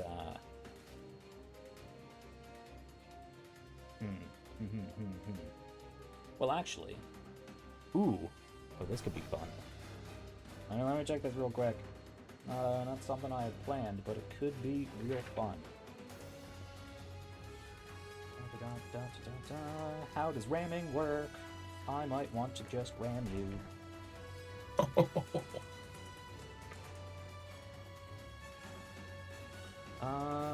Too many cheat sheets is not helpful.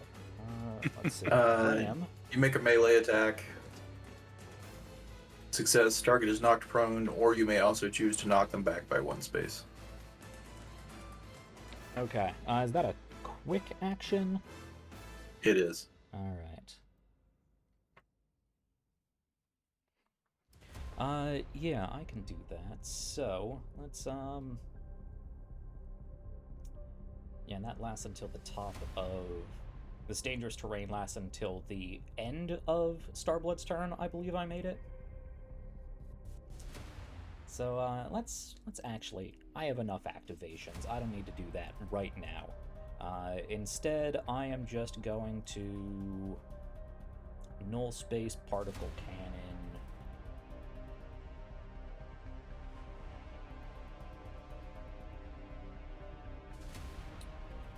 Well, Bite's still in range. Oh, that is terrifying. No, I ran so far away. I ran so fast. And you know what? Since we are, not ramming, I do get my usual move, so I'm gonna move...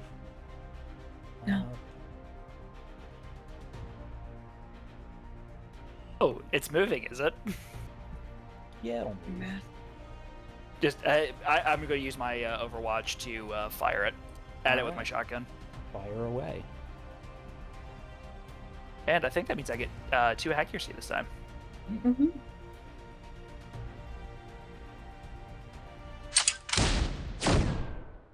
That's a crit. Ooh, Fuck nice. yeah! Alright.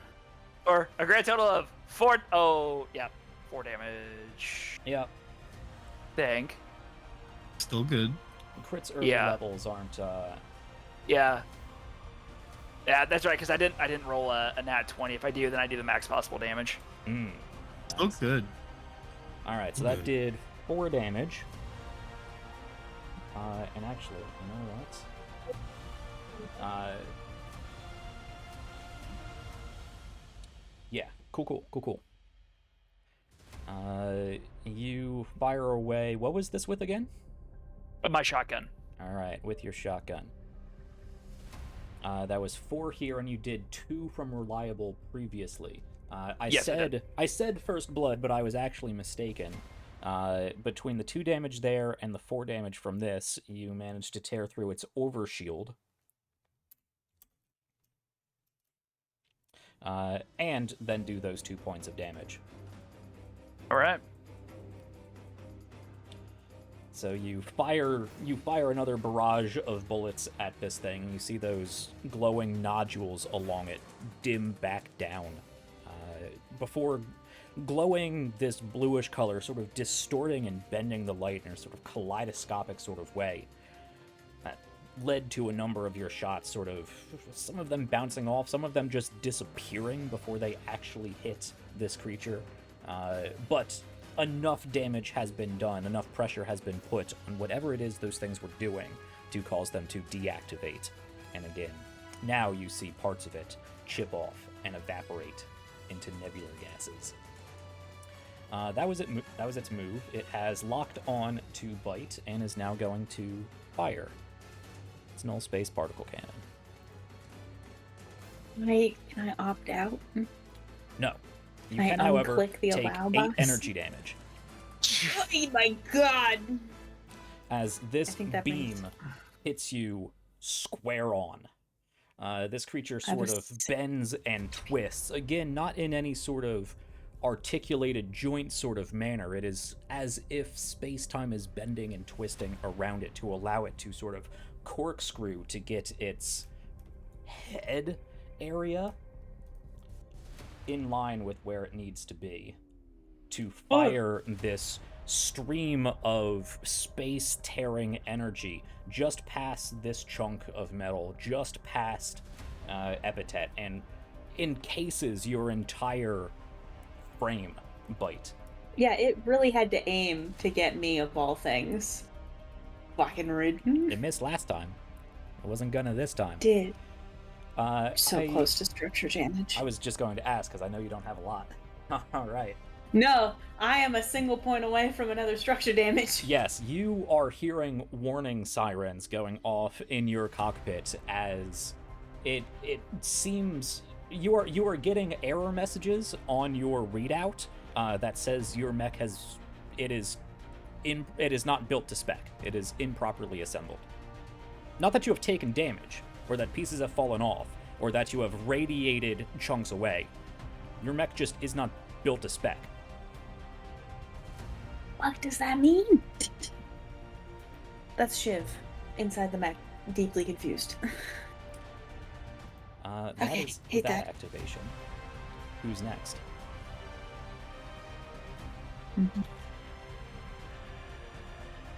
You wanted to go, Tavik? Yeah, if everyone's okay with it, I'd like to. Before I eat this motherfucker. Yeah. Okay. Damn. So the. Give me 1 second. Just double checking. Cool. So the small bits that are surrounding River begin to retract. The shield is essentially disassembled as they return. All of them sort of slipping back into the open slits and slots in Throne. And then Throne holds one of its hands out. I'm going to use my hyperspec fuel injector to get +1 accuracy on all attack check saves. And I can boost as a free action once per turn. And then Throne puts a hand out towards the thing, and the fingers on the frame bend backwards and slide along the forearm. And the palm sort of opens.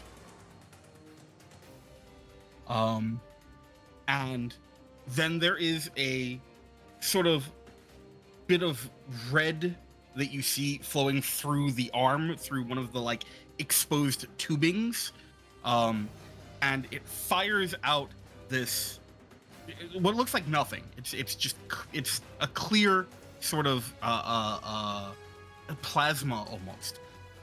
And then there is a moment where you can see the arm kind of shift down as the tubing switches, and then it is going to fire off and ignite all of that as I attempt to create some spaghetti using the Krakatoa thermobaric flamethrower. All right. Yeah, I am doing a. That is a. I'm going to barrage. Is my full action. So that will be. Let me target it first. Oh, I think I already have it targeted. Okay. So that will be 1 accuracy from the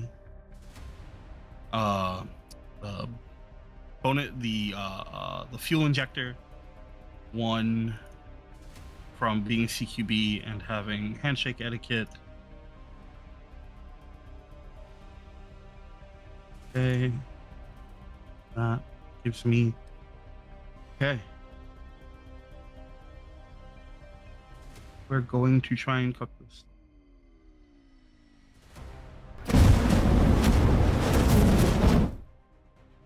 Oh, that's a very cool effect. That's so cool. That's super cool.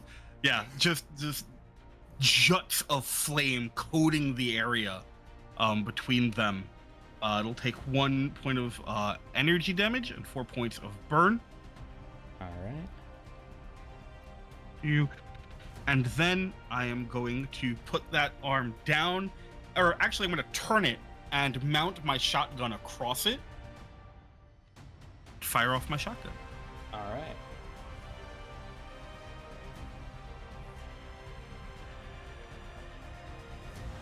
That'll be 14, so that's 4 points of damage. All right. Yeah, apparently last time you were targeting yourself, and this time you weren't targeting anybody. Oh, But I great. I'm so believe sorry. 14. Yeah, 14. That one hit this time. All right. You Four would more think points with of as much as I use... Yeah, I would say you would think as much as I use Foundry, I would know not to do that. I've done Yeah, it. sorry about that. damage. Yeah. All right. And then... Yeah. Then we're gonna move. We're gonna click the right thing first. Then we're gonna move over here to again put ourselves between everything. And you'll hear through comms, Blacksmith, I did my best not to catch you in that. Stay safe. Yeah, Let's no see if we fucking can't rip promises this at thing point. apart. I'm just gonna like hold up my axe, which is the blade is just spinning right now. As more tendrils shoot out from around this thing and spin towards you, through and around and over and underneath, and somehow also behind and before the flame. And grab at nothing.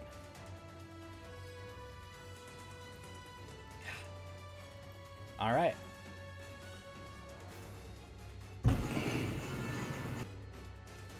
Center this. There we go.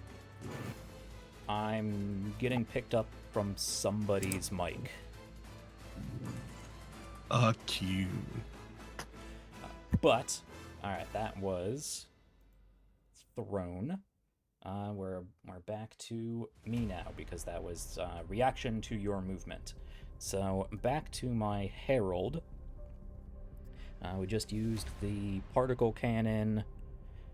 Oh, and this difficult terrain finally gets to go away. There you go. It's gone. Gonna make things a little easier. It is going to just double check this. Which of my many nodes is this? Where's that at? There it is. All right. Oh yeah, that's good to remember. Okay. You will see Starblood actually looking at this thing. It is coated with this, well, whatever fuel you have doused it with, and it has ignited these waves of wispy flame coruscating and smashing through and around this creature, and there is a ripple to it, almost as if you have a sort of myoclonic jerk it may have, with a little bit of goosebumps, and whatever it's coated with, that flame, just goes away.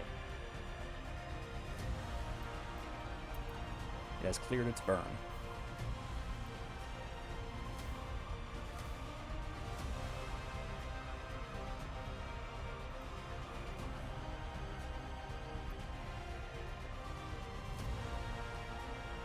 Well, that's going to be a problem. That is, however, its turn. Who's next?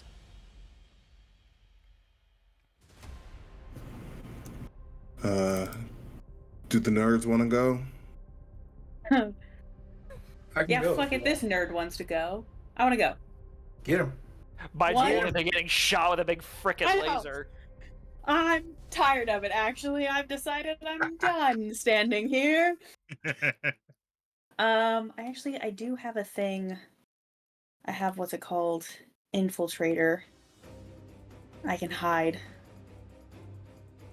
I'll worry about hiding later. Right now, what I want to do that I think is I have properly pieced this out, I would like to use invade 3 times because I can use it twice as a full action, and then I can use my quick action to do it as well. Alright. Could I use it a 4th time because of brilliance? I can take any quick action as a free action. So you can invade. So every time you invade is a quick action. Yeah. So you can do 2 times with your regular stuff, then once for brilliance if you want to use that as a free action. Mhm. Then you can overcharge and do it some more if you want. What's the risk of overcharge? Heat. Mhm. The first one is 1 heat, then it's 3 heat? 1d3, then 1d3. it gets worse. It gets really bad. It gets real bad real quick. Yeah. Considering how close I am with structure damage right now, I kind of don't want to do that. That's smart. I have fear. But if you invade as a quick action, you can't invade again as a quick action. Okay, Unless you so- overcharge, then that clears that, and you can take the same action again. So you can invade with a quick action, do something else, then overcharge and invade as a quick action. And then Brilliance may or may not override that. I'm not sure. I'd have to take a I believe it does. It says you can make any quick tech as a free action. Mhm. Yeah, we'll go with it. Okay, sweet. So that could give you 3 Well, then- invades plus another quick action, of which you could scan. I think I will. Well, I also get data siphon, so. Yeah, so you get a free scan every time you attack it with a tech action. Uh-huh. That's so Fuck good. yeah. Yeah, that's all Shiv's gonna be doing today. We're gonna roast this thing and figure out all of its sad backstory at the same time. All of its bits and bobs. Seriously. Well, this is- Okay. This is like Space Dungeon Meshy. We're cooking it, and we're gonna figure out the best way to go about utilizing it as we go. Okay, so I would like to select the target. I'm selecting a target. Did that work? Did I select it properly? Who fucking knows? I selected myself. Everything's fine. I Okay. believe in you. I appreciate it. I don't. Foundry is such a beast to me. Okay. Not items. Okay. So now I would like to make a tech attack. Okay. I add nothing to it, it's just a straight roll. So I'm rolling the first one. So sorry. Okay. So Shiv is in a cockpit that is freaking out, telling her that she has built her mech wrong. And is going to just be wildly trying to hit something. Cool, I hit with the first. I'm gonna use, what is that called? System Crusher, and it's going to take heat. Just a lot of heat. Where is it? Or heat. 4 heat. All And I right. intend to use that on each one of these tech attacks that I'm making. You can only use it once on. Only once. That's fine. But there are Oh, other I invade just- options. Yeah. So then I just did it again and I crit. That's exciting. And this time I'm gonna use... Shoot.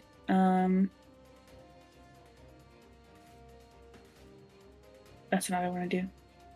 Sorry, I thought I could use System Crusher multiple times, No. and that's on me. Do you want a suggestion? Yes. So the basic invade option is called fragment signal. That's it. So it's going to take 2 more heat, and then it's impaired and slowed until the end of its next turn. Jack, I would like to do that. All right. You get a free scan for doing this, right? Yes. Oh for yeah, scan. right. 2, yeah. Ooh. So give me 2 of your secrets, Jack. Well, please refer to the scan option and tell me what of those options you would like. Yeah. Do you have those Okay, pulled so up? because I do. Okay. I just have to scroll back down to them. Scan. Paired and slowed. Paired. Okay. Let's do. I can ask for the target's full statistics. What does that get me? Ooh, the stats for it. Your target's weapons, systems, and full statistics, including HP, speed, evasion, armor, mech skills, and so on. I Yeah, you want can that, get a lot please. of information out of scan. Mhm. I would like that. All right. And then I would like a piece of hidden information as a part of the second scan. Okay.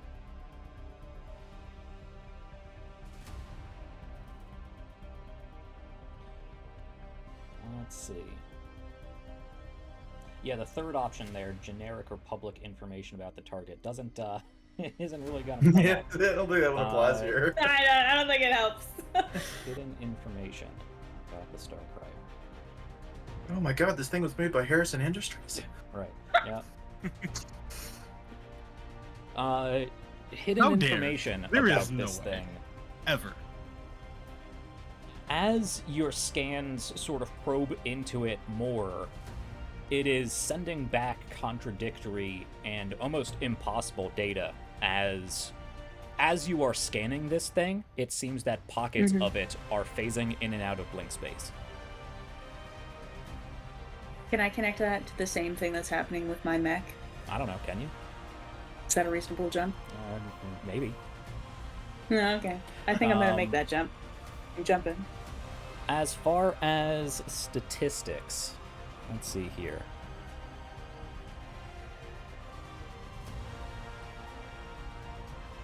So, you know that, that is a lot of information to give away. You know, well, actually, that's a good point. That's a good point. Roll me a d5. A D5. Can I? Is that Just slash r space 1d5. In the box down there. infantry Yeah. slash Yep. R 1D5? Yep. 2. Okay.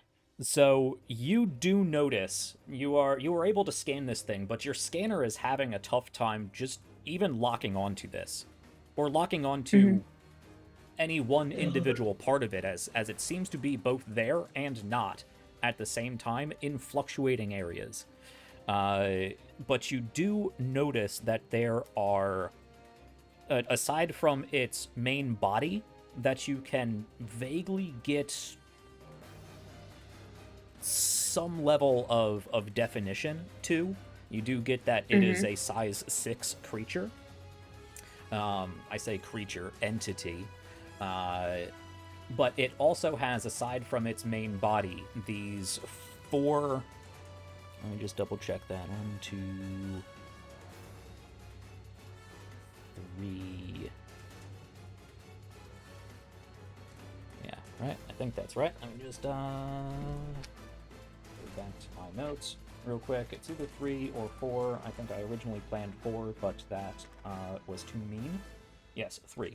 Yeah, you can see that there are 3 different highly concentrated areas in this creature along that seem to be shifting along its exterior regions. They don't remain still. This creature seems to be in a constant flux of some sort, not just actually mechanical locomotion of muscle sort of pulling and pushing in different ways, or these grinding asteroid bits at its center, or the slinking of scales, or the pushing of bone that is sort of all wrapped around whatever this is. There are these 3 different concentrated nodules that seem to be... They are emanating a lot of information. You are getting radiant heat from them. They are exhibiting... you're detecting solar radiation from them, though inconsistent with the amount of light and radioactivity coming off of them. You are also detecting brainwave patterns coming from them. Hate that. And in particular, you can lock on to one of them. I use lock on, not mechanically, but you I can would like to do that direct anyways, your so scan don't worry. towards its omni array. If you zoom in on this creature, you can vaguely see. Actually, that may have been a different rendition, but there is this this fully mechanical array of antennae and satellite dishes and whatnot that you do recognize. Well, it's registering as an OmniNet relay, but it's not in any configuration that you recognize. And it's using both material composites and alloys that are incredibly old, like wrought iron, and alloys that are not in your database. But it is, you are detecting OmniNet signals coming to and from it. You're detecting radio frequencies all over the bands. And you are, of course, as I was saying before, detecting what seems to be high-order brainwaves. I don't like the sound of any of that. And that translates to, as best as you can make sense of it, that it this seems to be what is allowing it to overwhelm both the mechanics and the organics around it. And this is the epicenter of its stunning whale effect. Ah. It may also serve other functions, but that is its primary function. For sure. Okay. And I will say that that node, I will give you the statistics for that node. They are ganglion. They're ganglion nodes. This one in particular, the Omni Relay ganglion node. It has... Where are you? It has 15 HP, no heat cap. Okay. It is able to act on its own turn. That's why it has so many turns. Of course, it moves with the Starcrier itself. Does not suffer from engagement. Doesn't get any special bonuses. It has only a single structure and stress. And is providing +1 to all of its tech attacks. Okay. Good to know. And that's the thing that's creating the screens. Yes. Screens. Cool. As a part of that brilliance, what's it called? Use. I would also like to take my lock on as a free action. That's a part of that. Okay. And I'm conditions. Good. Yeah. No. Never mind. I'll look that up myself. Anyways, I'm now gonna run away and I'm gonna get some cover behind this giant floating thing because it seems to like to pick on me and I will simply die. I just targeted myself because I'm dumb. There we go. Sorry, South there. I'm just gonna hide over here if that's cool. Adios. All right. I suppose and that... then process everything I just learned. Yeah, good luck with that. Yeah, thanks. All right. I was hoping to get to the end of this initiative pass, but you know, it's time. We've been running a while.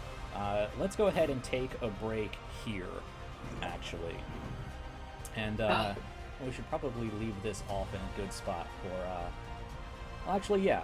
I think that revelation could be a good spot for our podcast end here. So let me paint us a picture out for our podcast listeners.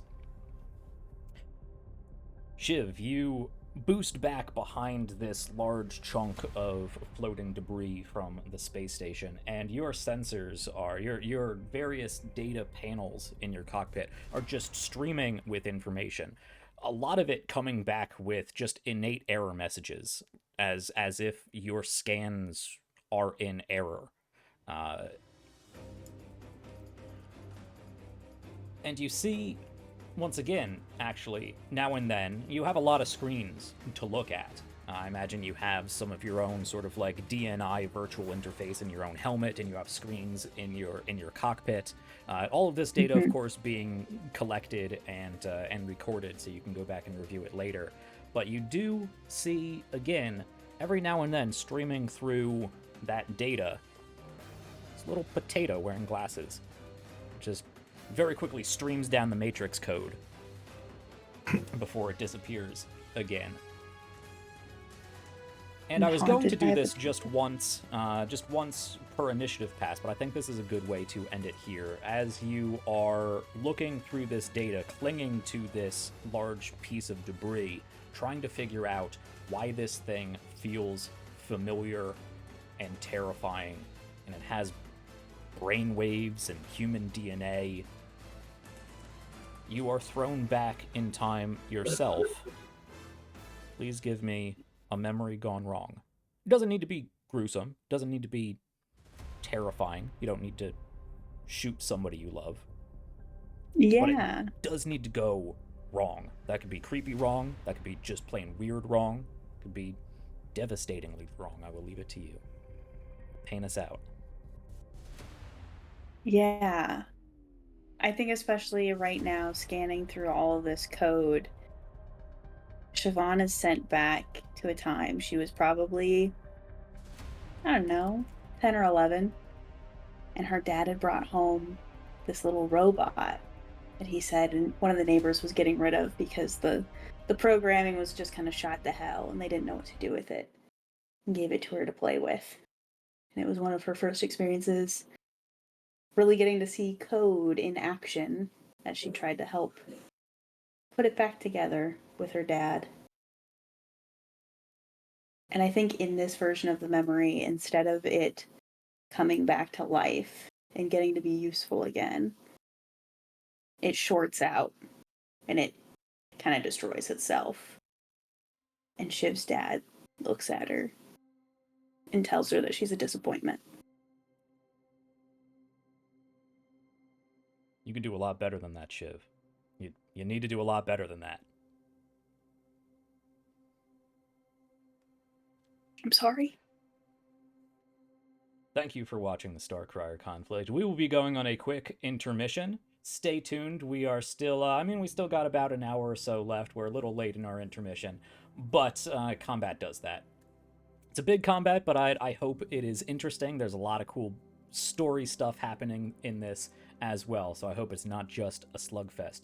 But I have more than just flashing lights and pretty music for you guys on our intermission, so let me throw you over to that intermission page for a word from one of our friends of the channel and sponsors of the Starcrier Conflict. We will be right back. The Starcrier Conflict is brought to you in part by Veil the Void Reforged. Pierce the veil and adventure through the void as a vampiric alien, a sentient plant, or even a bottled aspect of the cosmos. These and countless other characters can face off against massive cosmic space worms, demons from the Broken Realms, and even travel through the roots of the newly rediscovered world tree of Yggdrasil. Find your next favorite adventure in Veil the Void Reforged. Visit sdgcreatives.com to learn more and pick up your own copy of Veil the Void Reforged today.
And welcome back to the Starcrier Conflict. We're back floating in space with this monstrosity, our first baby Starcrier.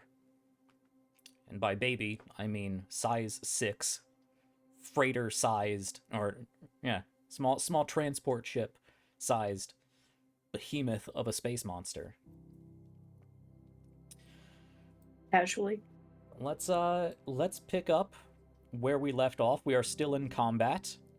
I will remind us, however, Shiv specifically, though this is the end of your turn, and actually Blacksmith as well. This creature has stirred in you memories. Memories you feel like you have just relived. Memories that us as players know are incorrect, but has rewritten your understanding of how these memories went, has rewritten your reality, at least for right now. Blacksmith having relived this unrealized reality, shooting a very important mentor figure while practicing with a firearm, and Bite having utterly disappointed her father, failing to grasp even the most basics of programming code to play with a toy, instead ruining it. Probably a bit of the carpet along with it. Disappointment. Heartbreak. But the Herald's here now. That makes you feel a little better. Anyway, leaving off from Shiv's turn, let us jump back into our current reality, whatever that may mean, and start our battle music up again, as the Herald gets to act. Now let's see, I used the null space cannon, and then I cleared a condition. That's what we're doing. At the top of its turn, it is going to, it has a number of conditions here. Slowed, I don't think, really matters all that much. What does slowed do? It, just halves movement, right? Something like that. Let's see. Where are you at? Slowed. The only movement a character can make is a standard action they can't boost. It can't boost anyway, so that's fine. Impaired is a little annoying. That's not great because that's a degree of difficulty on basically everything. Yeah, so it's just going to clear its impaired condition. It is no longer impaired.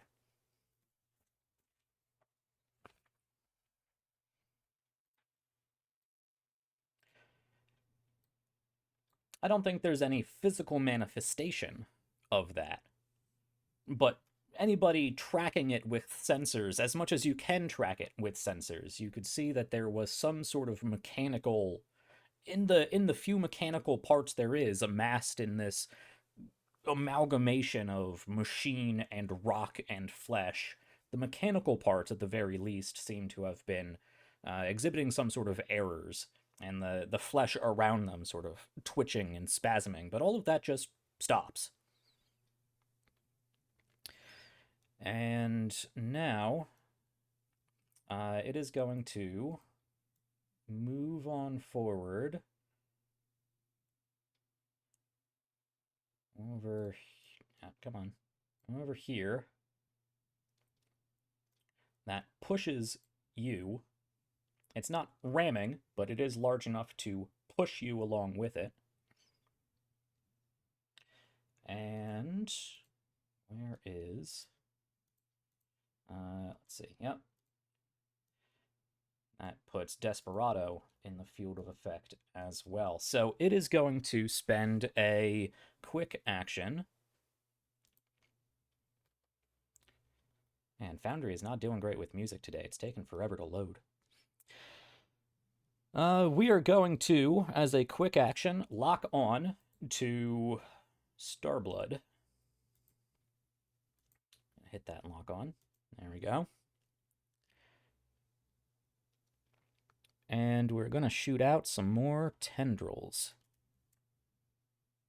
Let's target Blacksmith and Just as a heads up, I have soft cover. Because I am engaged. you have soft cover anytime you're engaged? As long as I'm engaged, I and any allies adjacent to me count as having soft cover. It's from combined arms. All right. Cool. Let's see. I need to click this. Close enough that gets this, and you have soft cover. All right. Yeah, that cancels out the lock on. And then you are in range of that. I don't know why that canceled that out, but you are in range of that. All right.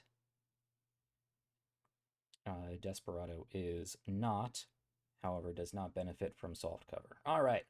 3 masses of tendrils.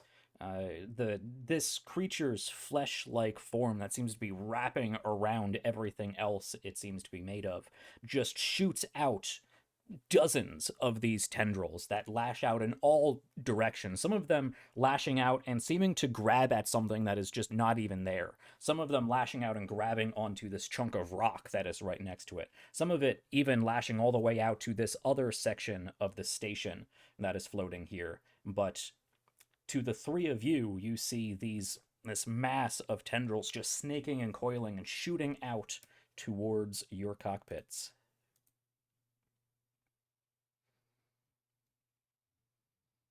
All right, finally some hits. I wish I had time to put in custom animations for these things and sound effects, but I was fighting Foundry just to get this much in. Seriously, where are you with music? Come on. But anyway.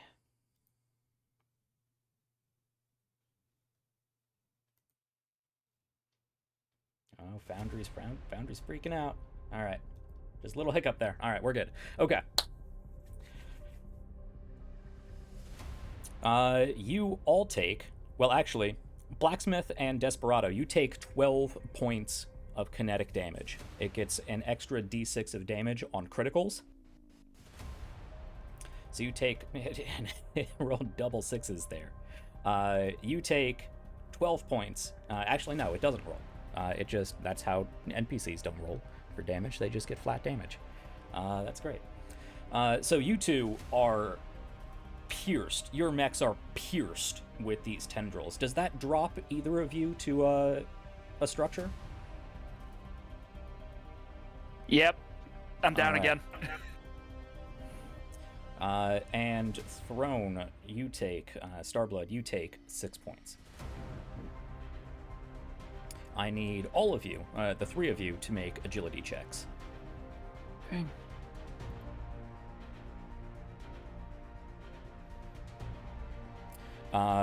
Starblood, you get a point of difficulty on this. And actually, Blacksmith, you get a point of difficulty on this as well. Okay, then So let me roll a d6 and I'll subtract that from mine. So it's 15 for me. All right.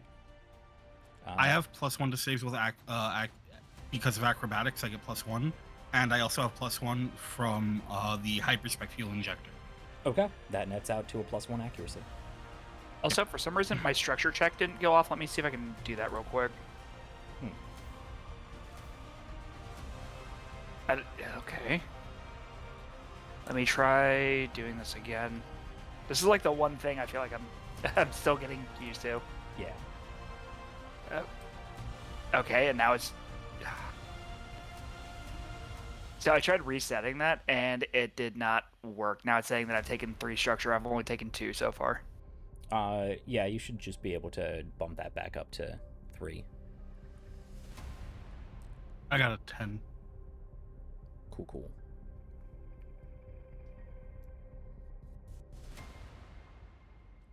Well, Blade, Blacksmith, or Blacksmith and Starblood, I will say, you both are able to throw yourselves out of the way of these tendrils, enough to tear yourself Ooh. Is that true? Because we looked at this before.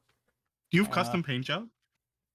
Let me see. No, I don't have custom paint Yeah. job. God. Yeah, because the last time it was the first structure, Yeah. which is what saved him. Yep. But it's not this time. Well, you still have 2 structure left, so now you get to roll a whole check.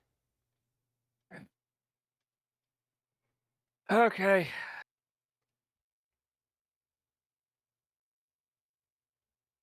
That's a 15. Okay. So your mech is not destroyed. You are, however, Okay. stunned. Oh, come on. It's like the 3rd time I've been stunned this fight. Yep. It's fine. So you manage to boost yourselves away from the majority of these tendrils. However, Blacksmith, as you boost away, a few of them just grab and wrap around the heel of Blade 2, and you can feel it pull you back down into it, snaking up around your frame, tearing into the joints, popping off bits of exterior hull plating, getting into the wiring of this thing, and you are getting your normal warning lights from just having bits of it blasted off. Hey, Jack. Yes. I'm sorry. I hate being this person. So technically, because he was rolling multiple dice, it was 2 1s and not 1 1. Am I reading that wrong? And yeah, because I am. so if it was 1 1 and he had 1 structure, Yeah. then the mech would be destroyed. With 2 structure, he would be able to re-roll. But because it's 2 1s, that Yep. is. I'm I so see that. sorry. I see That's that. fine. I'm All right. so Yeah. sorry. Guess Yep. we're gonna need a Blade 3, y'all. They hide that at the very bottom of the structure table. Yep. Oh, hey, you know what that does mean though? Technically, that means I did roll higher here, right? Because I still have a mech. I'm just saying. I'm gonna Slide be him one, I won't jockeying even- Throne the rest of this fight. We will continue that narration. You are getting warnings So sorry. as these tendrils are tearing into your mech, not just popping off exterior hull plating that is designed to ablate in order to keep you safe. It is getting into the joints. It is getting into the wiring. These tendrils seem to be able to snake down into almost molecular thinness and pierce into wiring. It is disrupting the electronics. It is getting into the hydraulics. It is tearing at the joints and ripping your mech to pieces. I'm going to say you have the option to eject. Yeah. Yeah. Yeah. At this point, you guys are just gonna hear fucking shit, and I'm actually gonna like kick the like front, I'm hitting everything I can, and just kick the front out, grab my guns, and I'm gonna launch. You kick at your release system for the ejection system just as you see tendrils start snaking up into your cockpit, and you are launched out, evacuated from the cockpit, probably only with enough force due to the atmosphere currently inside your mech to throw you clear of these tendrils that are grasping at you. It is almost like these tendrils, they're not attacking your mech. They just want to get to you. It's found its way through the can to what is inside. But you are forcefully ejected into space. Let's see if I can get see if I can pull a little Athen out into here. No, I didn't. Because narrative we don't use maps. We haven't put in the well, you're somewhere out here. You are floating in space. Your mech does not explode, but you do float back, and you do float backwards, looking down at Blade 2 as these tendrils just wrap around it and pull it into its body. You can see the muscular form on the exterior of it pull away. You can see this sort of grinding asteroid sort of shift in position, a piece of bone plating move out of the way as it pulls Blade 2 into the interior of this mech.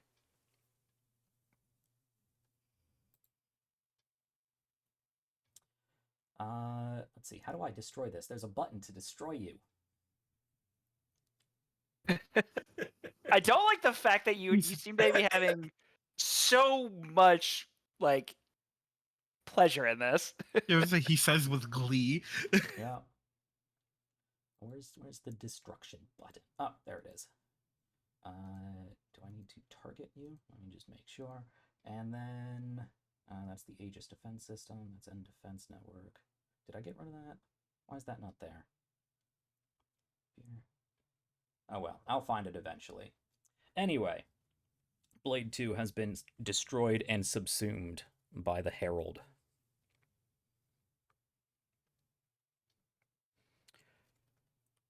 Go ahead and play that out, actually, because you have been forcefully ejected into space.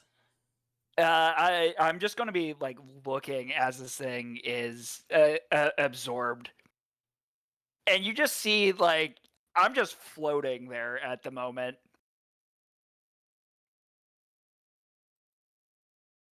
Well, it was good while it lasted, man.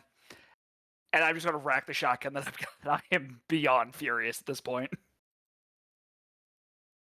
All right. I wish me luck.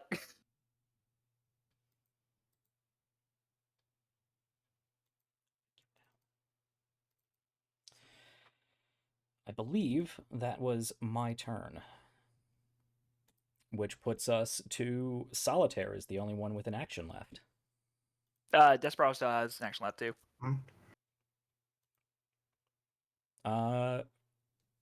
Yeah, Desperado hasn't done anything this turn.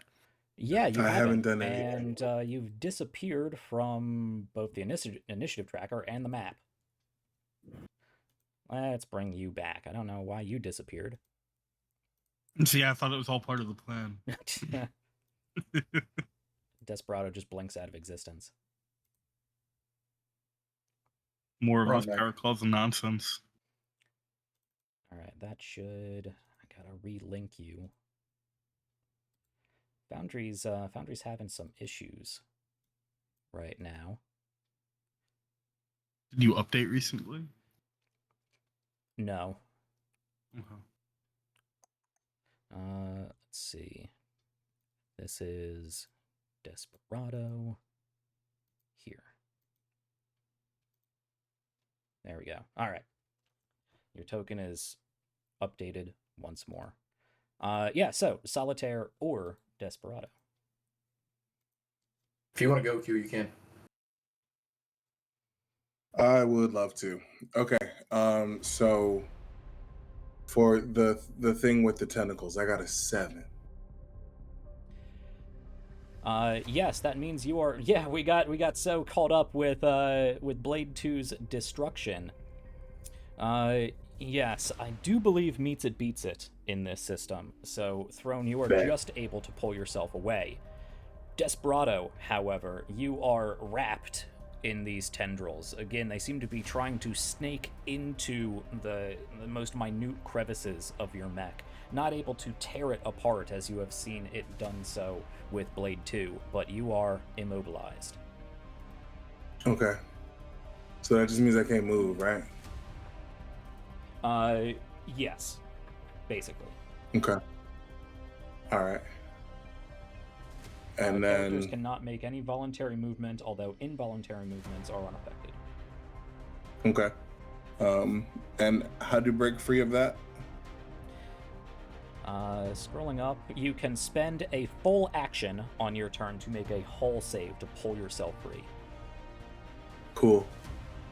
All right, I'm gonna activate my core.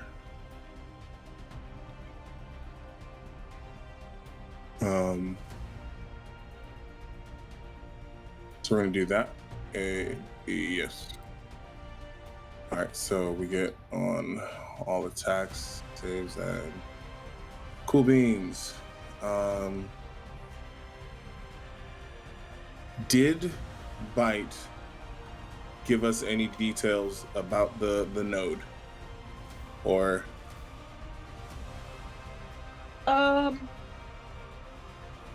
That's a great question. Jack, do you think I'm mentally capable and have the time to convey that information? The next time you take your turn, you will. But you are stuck in the past at the moment. Cool. Yeah. All right, cool. Then I'm going to use my full action to break free. All right, that is a hull save. All right.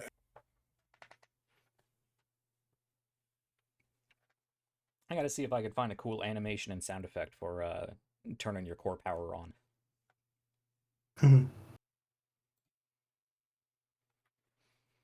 +1 accuracy. Hell yeah. 11 Okay, just so does 11? it. Yeah, you are able to. Well, you describe how you wrench yourself free and Gotcha. proceed with what you're doing. Of course. So as the tentacles start to wrap around Desperado's, aka River's arms shift and move, because he's, got a bunch of different gun ports and things, and they sort of they start to grab onto his poncho, like his mech's cloak, and he just uses the shifting to change his shape so that they can't keep hold. And then he is going to I'm also going to activate my projected shield, and this motherfucker I was going to have +2 difficulty against trying to hit me, because no thank you. All right. Okay. All right, so that was action. I'm going to boost,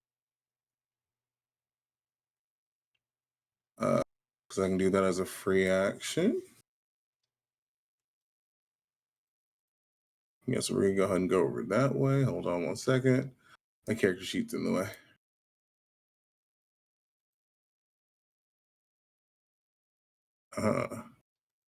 All right, and then as a quick action, I'm going to boost again. As you go to move, you move that first increment of movement, and more tendrils shoot out in your direction and snare onto your mech. You take another 6 points of damage, and I need you to make another agility save. You are within its threat range, so it can overwatch and lash out at you with its grasping tendrils. Sure. I'm, as a reaction, gonna shoot it back. All right. I do believe that does. What is your boost range for? So that that would make you there. Yeah, cool. All right, cool.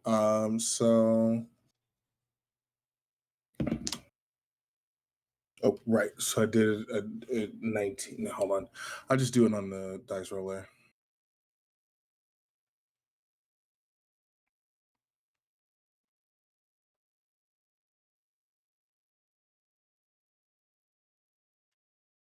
And does that 6 damage drop you below 0? It does. All right. It does. All right, and hold on. +1. This thing can be scary. It just needs to roll well enough to hit. So I did get an 18 for my. All right.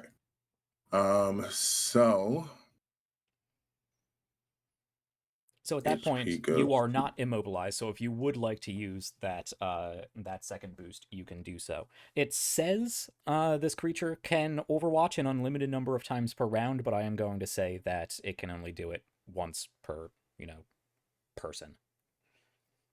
Okay.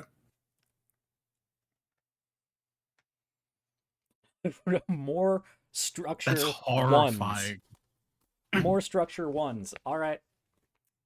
I need you to make a hull save, Desperado. These tendrils are worming into the most sensitive, fragile, minuscule parts of your mech. literally unscrewing, unclamping portions of it to get at your cockpit.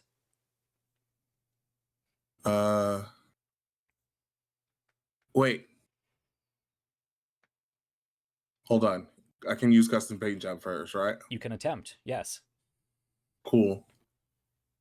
I believe We're that's gonna a try 1 that in first. 6 chance to brush it off. Okay. I think you'll probably have to roll that manually. I did. Damn. All right. It was a 5. It was worth it. So you Okay, can mark so that we're off, rolling. and then hull save. Yep. Yep.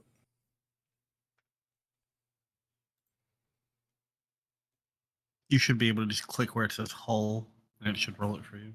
Yeah, I just had to adjust because I also get accuracy. That's a 14. Oh yeah, nice. All right. You do manage to yes, your mech is not destroyed. You manage to boost yourself away from these tendrils, actually tearing some of them off of the creature itself. You don't see this, but they dissipate into nebular gases as they are wrenched from this creature's body.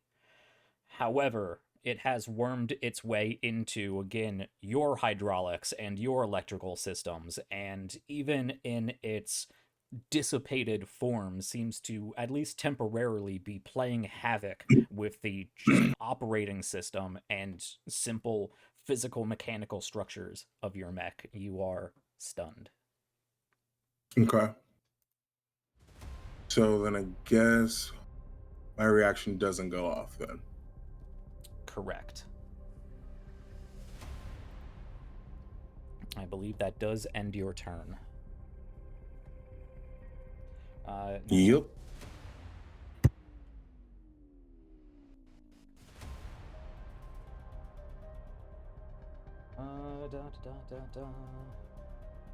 Stunned and yeah, they're stunned.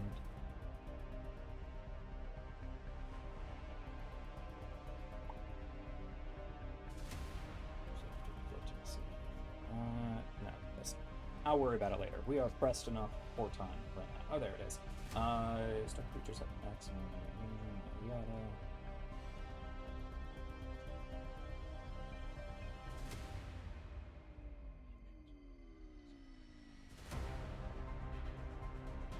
Okay. We'll deal with that later. That brings it back to the Starcrier's turn. What options do I have here? Let me go ahead and roll a d6. Alright, cool. That's less fun, but alright. Let's go ahead. I've used that. I'm going to create another Citodrone. It's going to pop off more of these cystic bubbles that orbit around itself as they crystallize into a point. And we are going to hover those. Where do we want to put those? Well, it seems like Blight is playing a game of hide and seek, and that sounds like fun. We'll put them over here. No! No! Gross little That's thing. well within range. Yeah, that's well within range. Let's turn off the light, however. They don't need to be glowing. There we go. Yeah, it's a little spooky. Oh, there it goes. Alright, so it creates another one of those as a quick action, and this one here is still in range to fire on Starblood.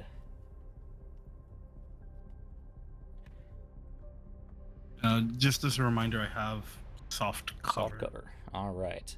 That is the Citodrone. So you see the points of these now crystallized, pointy globules of hardened flesh sort of spin around each other, glowing a sort of bright white, red, pink glow as they shoot out this beam of particles in your direction. I have you locked on. I click that. You have soft cover. You are not currently locked on, so it just gets this roll. That is a 0. A 3 minus 3. Alright. Well, that doesn't hit. He just immediately cuts downwards, and I think for a moment he cycles all of the propulsion so that it thrusts him in that direction, and it just goes right past them. Alright. And actually, I used it incorrectly last time. It does get to go, so this one is going to take a shot on Light. You are not benefiting from that hard cover because it is coming from the other direction. Indeed. I feel like Shiv, is in this moment, looks up as this thing appears and goes, me, and then probably gets shot. Yep. 3 points of energy damage as a much smaller but similar sort of tear in...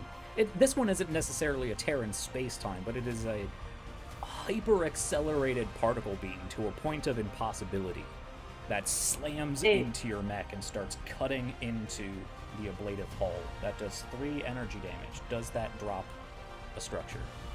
It does. All right. It does. Hey, does that damage carry over to my next round of HP, by the way? It does. Yes. Oh, amazing. Okay. So for an... We're gonna roll that structure damage. Actually, I don't know if it does that automatically. If you I don't think it does. Yeah, so you do have to keep track of that. So if you have not been doing that, that is a good point. Okay, I have. Just double checking. Last time it wiped me out immediately, so I think it's system trauma. So you need to roll a d6. That'll determine what you have to lose. That's a 4. A system of your choice. All right. Thank a God. system as opposed to a weapon.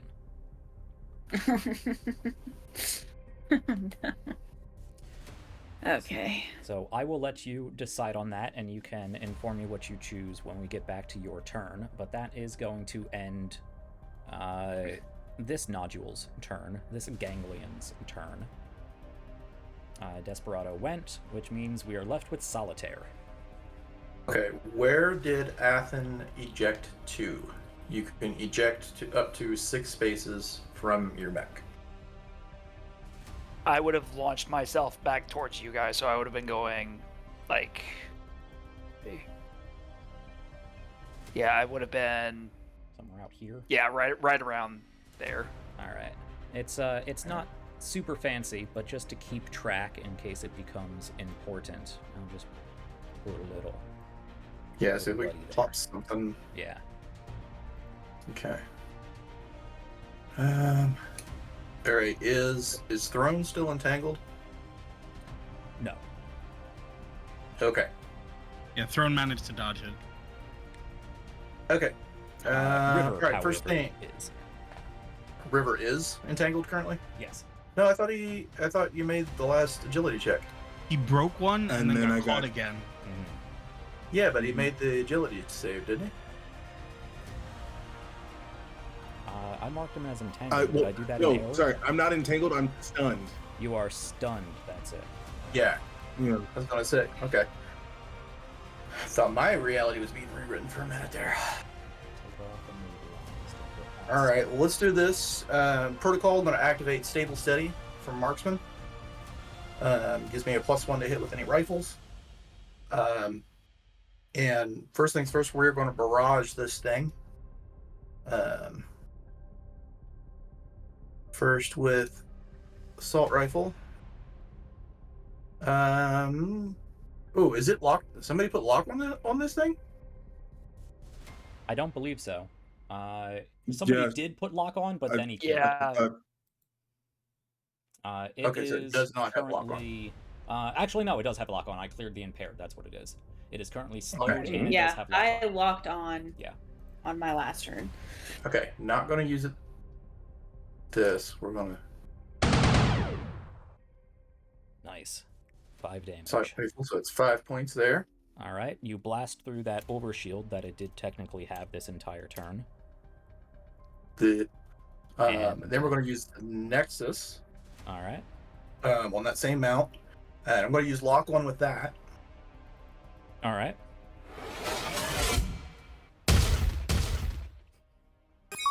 Let's 3 more go. of a crit, and that means your autopod can go off. Autopod time, baby. Take 3 kinetic damage. All right. Did I miss you deploying the autopod? Or does that You just don't have to automatic? deploy. You don't have to It deploy doesn't deploy. That's not deployable? No, All right, somebody just has to expend lock on within my sensor range. And then it goes, oh, I can hit that thing. Cool. And it's like, Excellent. oh, that thing's there? Sweet, I'm gonna hit it too. Cool. Does it require Buddy line of system. sight? Oh. Nope. No, I don't Alright. think so. That's seeking. Seeking, right. Yeah, Horus Tech. You said 3 points? Yeah. All right. Just yeets a goddamn spinning blade out of there. Thunk. And then my prototype weapon. It is a rifle, is so the- it gets. This is the first time the autopod's doing anything, right? Yes. That's dope. Mm-hmm. That's a note for later. Come on. Bam! All right. 6 more. That's energy damage. So yeah, he just kind of turns and points the arm with the rifle, the Nexus, and that shoulder-mounted laser cannon guides right along it, and just all 3 of them all at once, just whoa. All right. A barrage of various types of projectiles and beams and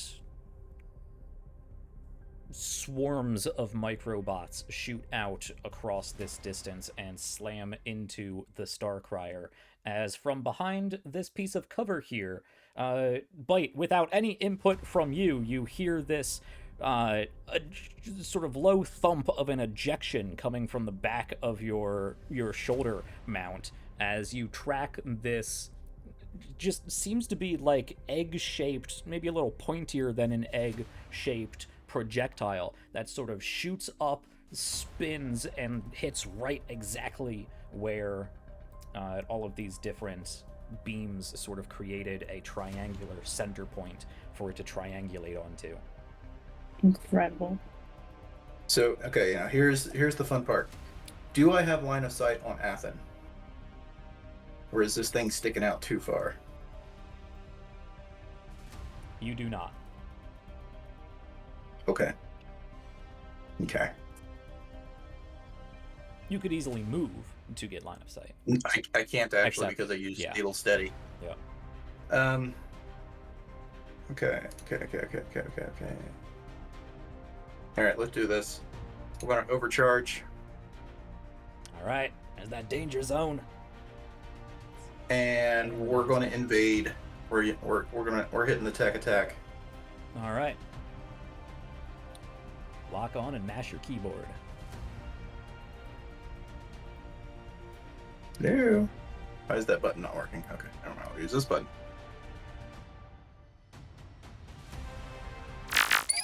Dang. That is a miss. Yep. Okay. Yeah, that's what I got. I am detecting some level of understandable code structure, but it appears to only use said code in infrequent bursts. It seems to be relying on other internal processes. It's like In some conjunction? goddamn mix of brain and computer and everything all at once. Jesus. All right. All right. That's what I got for you. That's all of your shenanigans. All right, it has 2 more turns it can take now.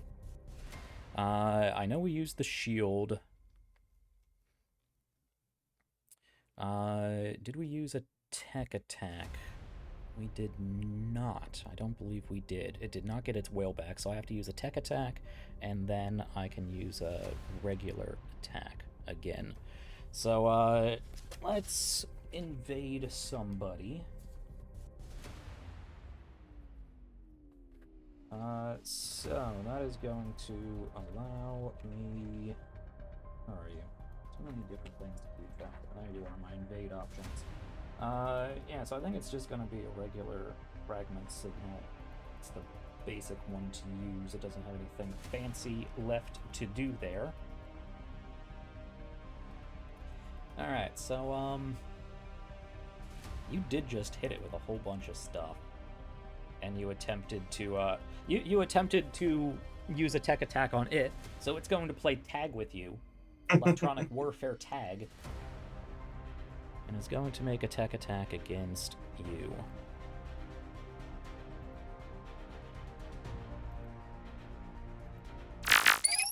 That is also a miss.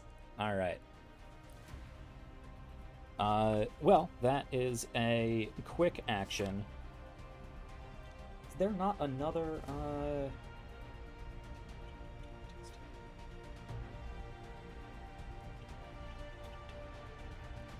yeah, it only has, aside from its stunning wail, it only has the fragment signal. So I suppose it's just going to lock on to somebody then. Let's hit a lock on to Starblood.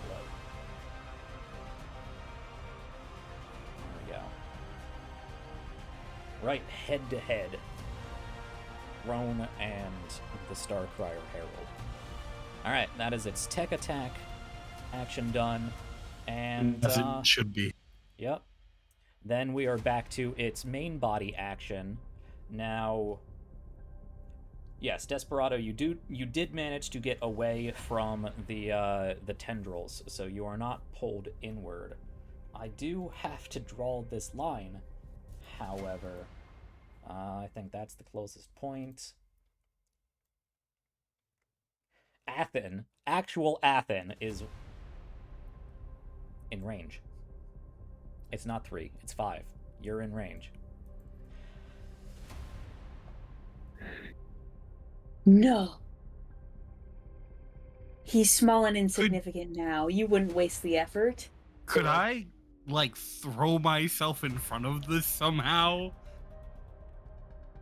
There's bigger, more I wanna important see what targets on the happens. field. No! Like 100% will, like, throw Throne in front of this if you will let me do it. Yeah, I will even let you automatically hit me. I will just eat the hit. Yeah, I was gonna say this will be an automatic hit if you choose to do this, and it will also get its own attack, the attack it was planning to take against you, because it hits everybody in range. As long as it protects Athen from being hit by this, I will 100% take it. All right, I will allow you to use your reaction to impede yourself and throw yourself at its tendrils. I will also point out that you said it's also going to make a normal attack against me too, right? Yes. Cool. I no longer have soft cover because I'm no longer adjacent to it. Yep. All right. Great. So you immediately take 6 points of damage.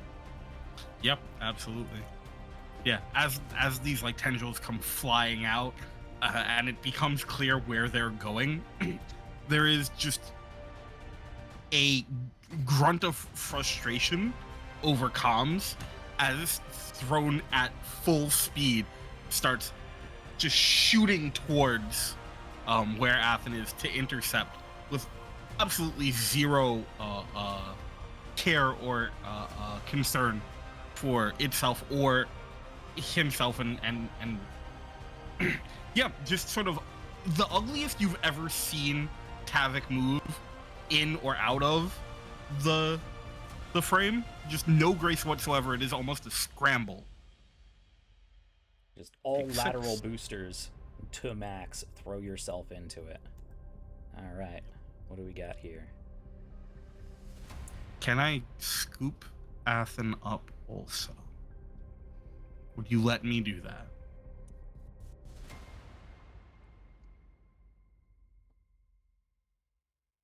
I see.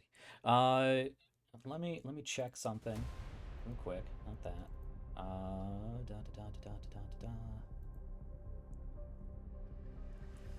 So, I will. Well, before I make that determination, and before you may want to reconsider this, because you are automatically hit, make me an agility save, and then you will also need to. Actually, it didn't hit you that second time, so you won't have to make an agility save. But if you become impaired and you know its intent, if it follows the same suit as it did with Blade 2, is to pull you in, tear you, right? Then I won't be apart, grabbed. you might not want to grab onto him. 100%. So I don't have to roll the agility save, you said? You do have to for the one that you took the blow from. Okay. But not from the one that missed you. Okay. So I get +1 to the save from my fuel injector. I get +1 to the save from Ace.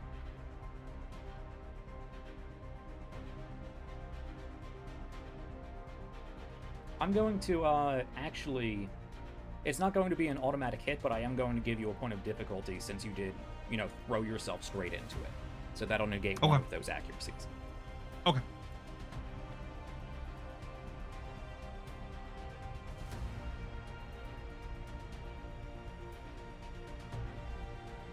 That is a 9. Okay. And Q, buddy, I'm so sorry. Stunned characters automatically fail agility and hull checks.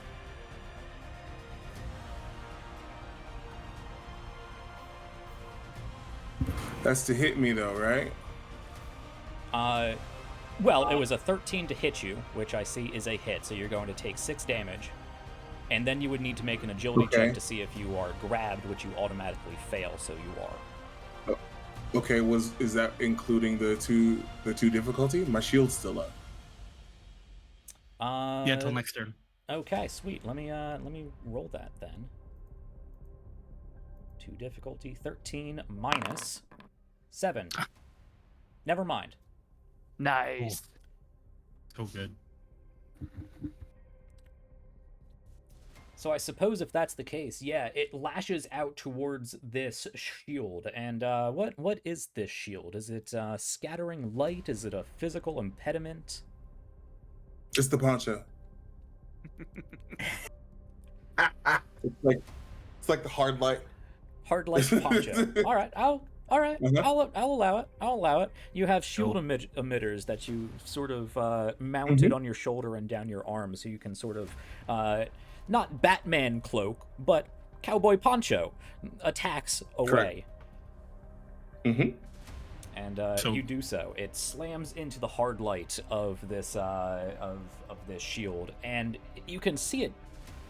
The tendrils hit and almost evaporate onto the hard light itself, and you can see these dendrite-like, crystal-like fractures of no, they're not fractures. The tendrils actually have hit this thing and are trying to, almost in a molecular level, get as small as they can to try to pierce through the hard light. It is forming this almost spider-like web, glass-like crack along this hard light shield, but it is not able to penetrate through. So as Throne gets tangled up in these things, over comms, I think everyone would hear, "Everyone makes it back." And it is this cold, very confident, very different from how he was before we got in out here. A very, very Tavik classic, if you will.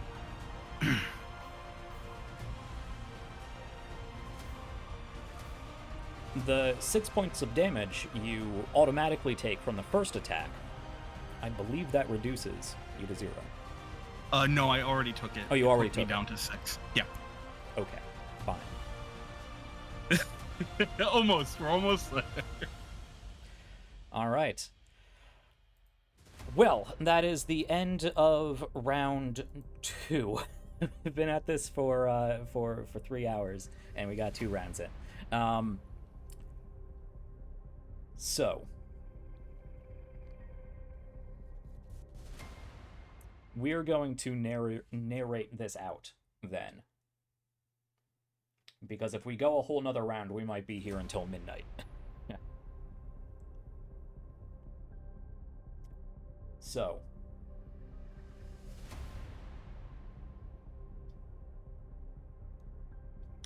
let's actually do this like we handled the orbital defense grid in episode 3. I'm going to throw it over to you guys to describe what you would like to do with not your action, your turn, but a series of turns, a series of actions culminating in what is going on here. I will say, the Starcrier has 3 more structure, which cannot be reduced below the number of ganglion it currently has activated, and you've not done any damage to any of the ganglion. You are not destroying this thing. You need to survive long enough for it to lose interest, to hide, to run, find some way to distract it.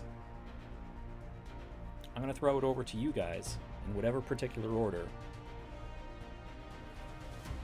What are you doing? I think Shiv absolutely gives all of the information. Once they snap out of whatever's happening in their head, they're sending out documents, notices, everything that they can, specs, what they've gathered in that scan, so that everybody is aware that the thing is fucked. Have some in-character roleplay to go with that? No, because Haley's not that smart. Okay. I'll let it pass as we're pressed for time. You talk about my friend that way. Oh, thanks. Okay. So you disseminate this acting- information. Are you doing anything else? Sorry, not to cut you off, Sean, but anything else Okay. from Bite? Yeah, I think with that in mind, Shiv's gonna work on getting rid of the little ones. Like, that's gonna be basically their whole thing. Shiv doesn't believe that we can deal with the big bad here, so it's just gonna try to get heat off of everybody else from a distance. And it's gonna focus on these little nodes. All right. It does continually pop off more of these flesh-like balloon crystallization Ew. probe turrets that float out throughout this entire battlefield now. How do you go about trying to take that heat off? Are you using a weapon? Are you trying to tech attack whatever these fleshy, pointy things are? Alternating tech target. attacks and using my turret drones. I have turrets. Excellent. It has turrets, I have turrets. Turrets galore. So I presume we see Buddy shoot up from behind this large chunk of the space station and just start ejecting turret nodes out into space, trying to lock on to these small, pointy, crystallized flesh drones. Shoot down whatever you can. Throw tech attacks out towards them. You can vaguely... You can get intermittent signal connections with them, but you're not really sure how. You're getting error messages, but you are able to deliver these attacks. At first you don't... You try just to see if it'll work, but you don't think it will, and it immediately sends back that it did not work. And then it sends a correction. Oh no, it did work. Deeply confusing. I hate that.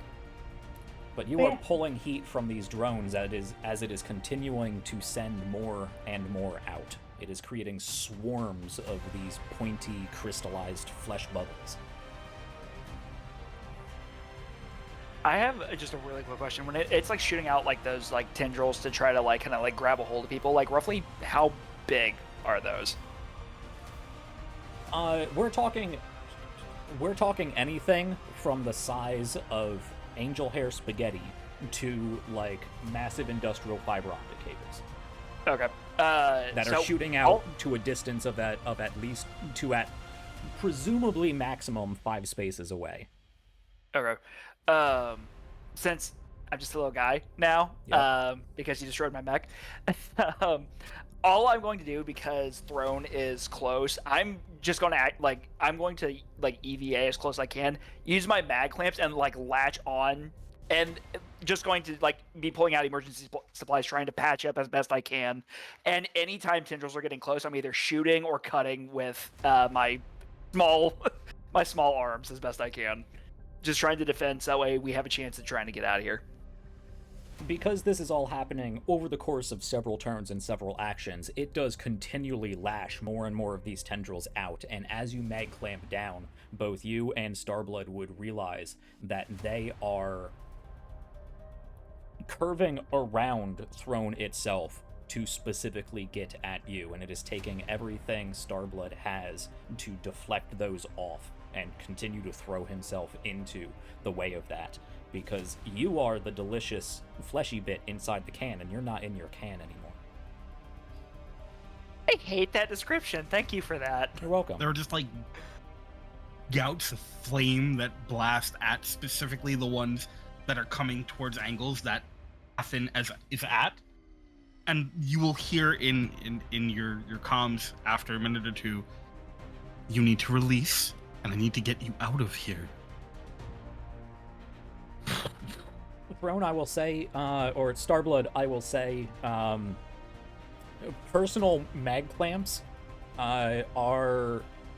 They're useful for places that aren't immediately defended and immediately hostile. You could probably overload your shielding and depolarize your hull. First, I'm giving Athen an opportunity. I'm not mentioning that is my plan. First, I'm giving Athen an opportunity to go, yeah, that's valid, and get ready to forcefully, like, ripping him off, you might leave his feet behind. No. Yeah. No. No, it's definitely like, I'm screaming and communicating as best I can, so I would definitely, like, disconnect. Yeah, and as soon as he does, the moment that I see, like, an open, like, opportunity, I am respectfully pelting Athen towards, let's say towards Solitaire. I'm just pelting him out of the way. And you see more of these, like, gouts of flame firing off, burning away at some of the tendrils, but I think Throne is getting overwhelmed. You also have River, Desperado's mech, which is still currently stunned in front of you. Yeah, oh, go ahead, yeah. So, that being the case, Solitaire, at this point would have already been moving towards Athen, and you see he just kind of turns around and he slows himself down so he doesn't squish it, and the back just kind of ratchets open. These little sliding pieces that open up because he has an expanded compartment. Oh, thank God! I was wondering if you had that. There's actually room, for Athen to get in there, and then it just kind of, hisses and slams shut behind him. And it's hot as hell in there because I'm already pushing the heat. And then he just kind of reaches out with that hand that doesn't have his rifle and stuff in. Get Desperado. And you see a pulse, almost like a distorted light around his hand, and then first around Desperado, and he activates his Ferris Lash and he yanks Desperado out of the way of this thing, and then again he'll reach back around and do the same and yank Starblood out and chuck them out of range. So you can this Ferris Lash, that you're not sending out globules of magnetic stuff. That is something else. You are actually interacting with its own magnetism. How does that work? So the way I picture it, it's think of it. So I always imagine that like ferrofluid, that black goo that gets all crystally when you hold magnets over it. It shoots that out and it latches onto that. But that may not be how it works. I think that's technically the intention. I'm thinking of it more as a sympathetic reaction in the molecular state, and it's activating that electromagnetic pulse and just so cool. Directing it. Quantum magnetism. Exactly. There you go. Quantum super precision stuff. Yep. All right. Yes, you are easily able to. Well, I will say, Starblood is purposely trying to impede and tank the hits to protect Athen, and Desperado's River is currently malfunctioning and stunned. They are being overwhelmed. You can grab one of them. It would be death. It would be River then. All right. River, you are lashed backwards, out of reach from these tendrils. And as you are being pulled backwards, you can see these tendrils snaking up towards your cockpit, going taut right in front of your view screen, and then immediately turning, coiling back like small vines on plants just coil in this spring backwards and then snap towards Throne. But that does give you enough time, Desperado, to clear that malfunction. Good. So you said this was a couple of rounds, right? Yeah, you have some time to get creative. Fantastic. So once I'm done being stunned, we get the information from Byte about the nodes. I'm still within range. Desperado's going for the nodes. I want to see if blasting those interrupts the tentacles. Let me so that I can give contextualize. Throne a chance. Let me contextualize this for you, because actually Byte does have this information and would be delivering it to you. Each of these nodes has 15 HP and have resistance. That will take a considerable amount of damage over a concentrated period of time in order to break them down. You can still attempt to do so, but it will put you, back in a pretty dangerous position, because those tendrils are not all it has. I'm not saying don't, I'm just contextualizing. Cool. Back there, I'm still from range. I got bullets. Yeah. So it would be shooting, getting as many off as I can as I'm moving back. Now, Throne, if you can get out, do so. Now, I believe, Byte, you gained information specifically on the Omni-Ray ganglion. Mm-hmm. The one controlling the Screech. tech attacks and stunning whale. So, Desperado, you do know that there are other concentrations of these things, but you don't know what the other two concentrations of these signals are for. So you don't know which of the two actually corresponds to... And you don't know if any of them correspond to the tendrils themselves. That's fine. All right. We can take out one of the ones that we know. All right. Especially because I don't want that whale to go off again. Yeah, no, you don't. All right. So you are concentrating fire on the Omni Array. All right.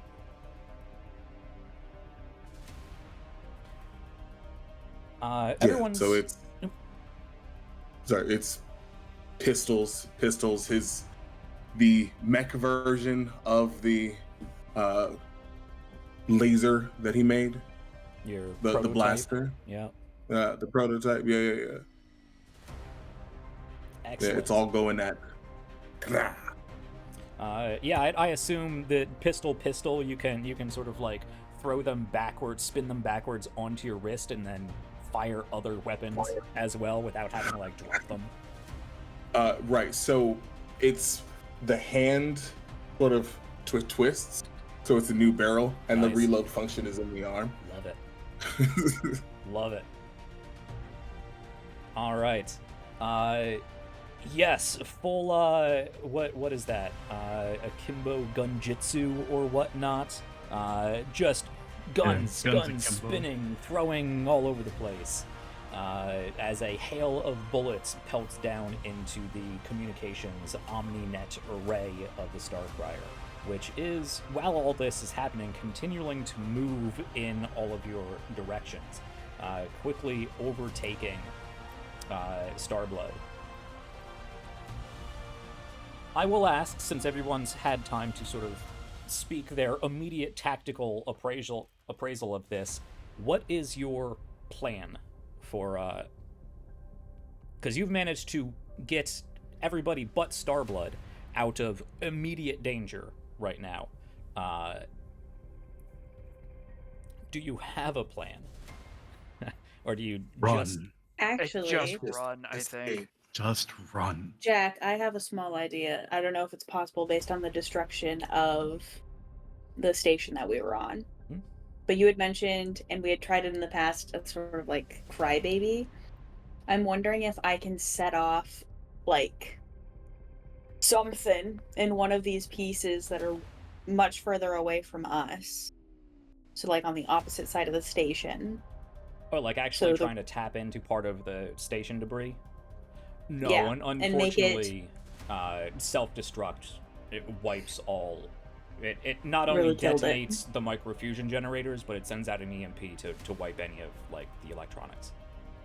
Gotcha. Yeah, Okay. if Union wants to destroy a Well, no. station, it doesn't want anything left for anybody to find, especially on a top secret facility.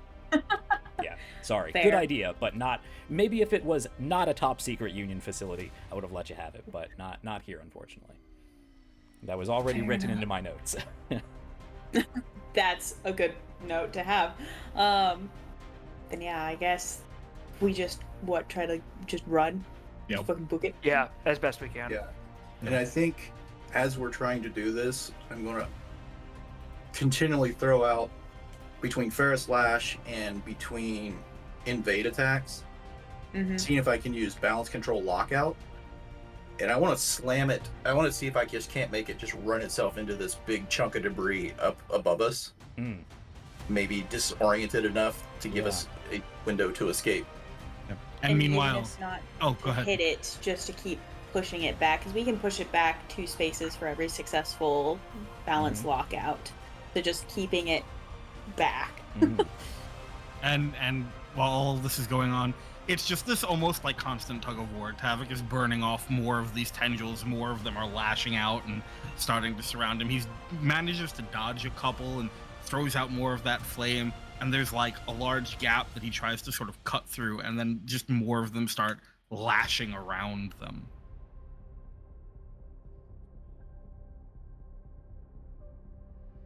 I'm still focus firing on that eye, on that node.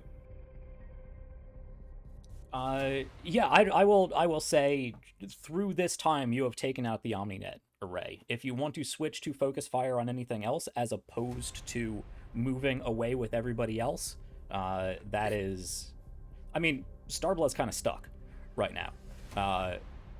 But you one-on-oneing this thing is not going to go in your favor. I'm not trying to one-on-one. Again, it was trying to get us to a point where we could grab him out. Okay. You can stick and continue firing as everybody else boosts away, and start targeting one of the other 2 nodes, not knowing what either of them do. Starblood. Can you Yes. set it to blow?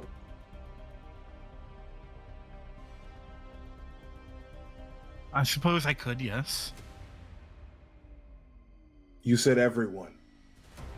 The problem that I foresee, because I see where you're going with this, is that if I set it to go off and don't manage to make it out, well, then I won't have made it out. Starblood, you're on freeze, right?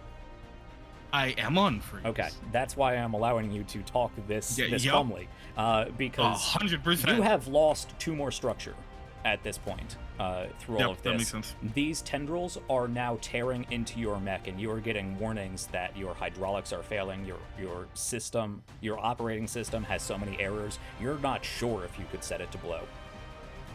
But you have these tendrils that are worming into your mech at a near molecular level, trying to get to this core. You can hear grunts of like physical effort, as at this point Havoc has half abandoned the controls and is using the collapsible trench axe to try and hack at the bits he can get to, which are not anywhere near the core, of course, but are what he can get to in the cockpit.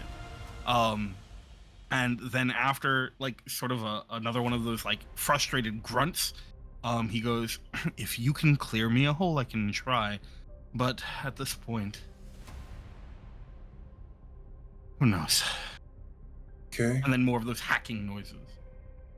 Bust your way out Can of I there, and I do- will grab you. Yeah. Can we clear him a hole? Yeah. If I have any remaining turrets, I'm helping. You can focus your turrets. Yeah, Desperado, if you want to retarget like individual, like shooting ropes, from you can target the tendrils themselves and just try to snap the tendrils as they are coming out. Yeah, I mean, we're- there's more than you can take care of, but you can at least slow them down. We're on the gun range. Yeah. All right. I'm gonna try to see if I can set it to self-destruct. All right. Solitaire, I assume you have something you can throw in here as well. You have some long-range shots. Yeah. Oh, No, right. I still got one You're more. you're focused on disorienting it and steering it away. Yeah, I mean, I'm trying to. Yeah, Excellent. but as soon as, if Tavik ejects out of there, I'm going to try to grab him with my Ferris Lash and pull him All right. away. Can I do something? Of course. Okay, so if I may, I don't think the self-destruct is functional at this point. All right. I think he tries to set it up and it just does not work. There are And there's tendrils literally worming out of the keyboards and out of the joints. You have lost pressure in your cockpit because they have wormed through the sealant. and he is just hacking and it's just not enough, and there's more coming, and I think he just starts slamming buttons and controls and pulling levers. I think at one point what he does manage to do is release all of the grenades and mines that are in the side pockets, and then I think from there he is going to have to, he's going to try and eject, and nothing happens. There's no like red light, there's no warning, there's no response whatsoever. And it's when one of these tendrils sort of cracks its way into the like front casing, like where he comes in from, that it creates maybe enough of an opening for him to sort of try and drag himself out into space. All right, And at this point, it is on. You've already done it for me, but it is on fire. Maxed out heat, maxed out stress. There is smoke everywhere. There are vents that are half opened. Some of them are not opened and are literally melting on the side of Throne as this heat, whatever amount of it can be vented, is vented. But literally, the frame itself is starting to almost fall apart. Yes, we see these tendrils have ripped off a full arm from Throne, have taken a leg off at the knee joint, and where they have removed these parts, tendrils begin growing out of those joints that have been ripped off. It seems to be reforming what it has ripped off with the tentacles, the tendrils that have wormed in through the mech itself and are replacing the arm that was torn off and replacing the lower half of the leg. You can see the screen of the view screen area crack open as explosions go off, tearing enough of these tendrils apart, blasting into the remainder of Throne. And you are able to crack open, just using sheer force and your axe and whatever mechanics that are still left allowing you to do so, forcibly open up your ejection mechanism and push yourself out of the mech. You don't have an eject button anymore. You are pushing, literally pushing against the back of your seat, trying to propel yourself as far and as fast as you can with just your arms in space. And we see the tendrils wrap around Throne and begin pulling in as a number of them sprout from around the head region of Throne and lash towards Starblood's ankles. I think this is the exact moment when the freeze wears off. I think this is the adrenaline spike on the adrenaline spike on the adrenaline spike that is just cooked it. You feel a cold, piercing sensation around your ankle, and then you are pulled forward violently as Epithet's Ferris Lash connects at a quantum level with the magnetism of your suit and literally rips you free from this tendril that has grabbed you. And in the moment when that lash hits, Tavik doesn't know what it is. And there's only the assumption.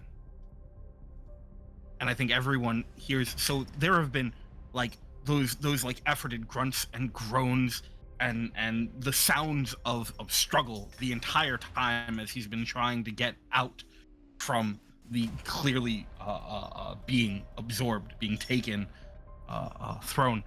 And finally, he gets out, and there's that moment of silence as he's drifting, and then it wraps around, and there is this just pure, sheer horror and terror of no, no, no, no, no, right before, like, that lash hits, and then another one of those screams of just fuck no, before he's yanked away.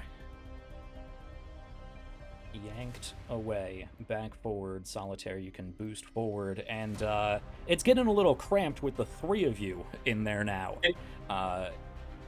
Well, I suppose it's Solitaire, of course, in the cockpit itself. Then you have like an external second compartment, right? That you are kind of squeezing both Athen and Starblood into. I was kind of picturing it as almost like a locker, kind of like up and behind, where, so like Athen's head would be like just above August. Aw, y'all are snuggled. In there. Mm. And yeah, they'd be like, Is there enough room to be in the fetal position? Because if so, that's what Havoc is doing. probably not. It's not made for two people. No. And then just silently, just like, Like, y'all are sharing one of those little jump seats, like, that fold down. yeah. Visibly I mean, Athen probably shaking so much that you are being shaken by him shaking. If there's like any kind of like room, I'm just gonna like try to like loop an arm around and just kind of like just give him a firm kind of squeeze. And I think unless someone cuts or everyone cuts him off in comms, there's just this sort of continued no, no, no, no, no, no, no, no, no, just going and going. Hey, Tavik.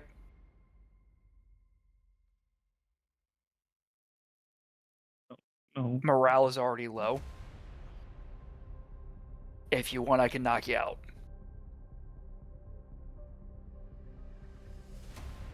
No, no, no, no. Tavik. And it just keeps going. Huh? Athen. And I'm just literally just gonna just quick elbow to the head. All right.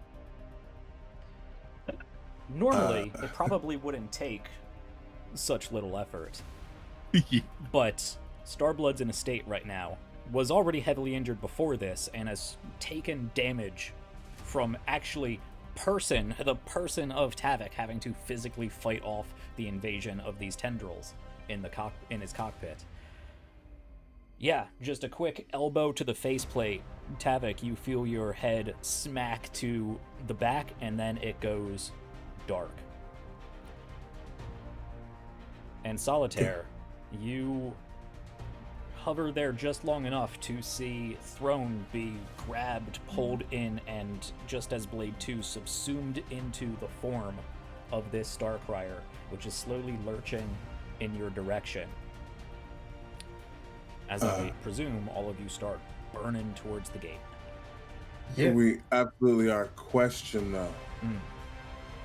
Did all of the grenades and the mines get blown up?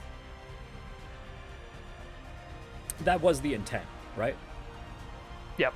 Yeah. 100%. I wasn't sure if they'd all gone off. Oh, yeah, If those- not, yeah. then I would like to go pew pew. Yeah, because there's the grenades, there's the basic like reactor, there's the fuel from the Krakatoa. There is a lot of explosive in Throne right now. Oh, and the Nova Cannon. There's a lot of explosive. I will say, actually, enough of those had to be ejected just to deal with the tendrils and allow you to escape, but there was probably still enough in there, as well as your microfusion generator, that when it is subsumed into the body of this Starcrier, everybody can see just before turning and boosting away, there is another brilliant, bright blue-white flash coming from inside of this thing, and it begins to grow.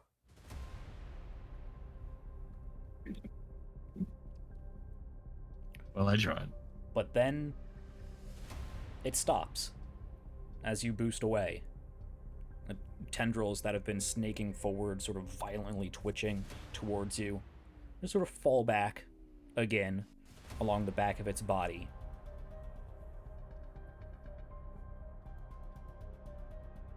and it starts to emit this nebular gas you saw before. It doesn't completely disapparate, but it begins to release these... You're not sure if it's releasing vents or if its outer layers are dissolving, dissipating. But there's this hazy blue, green, purplish gas flow around it. And then it blinks. A bright white flash, different from the explosion of a microfusion generator. It's almost a star, like a plus sign star-shaped tear in reality. Just real quick, white flash, no explosion, no pressure, and it just blinks out of existence.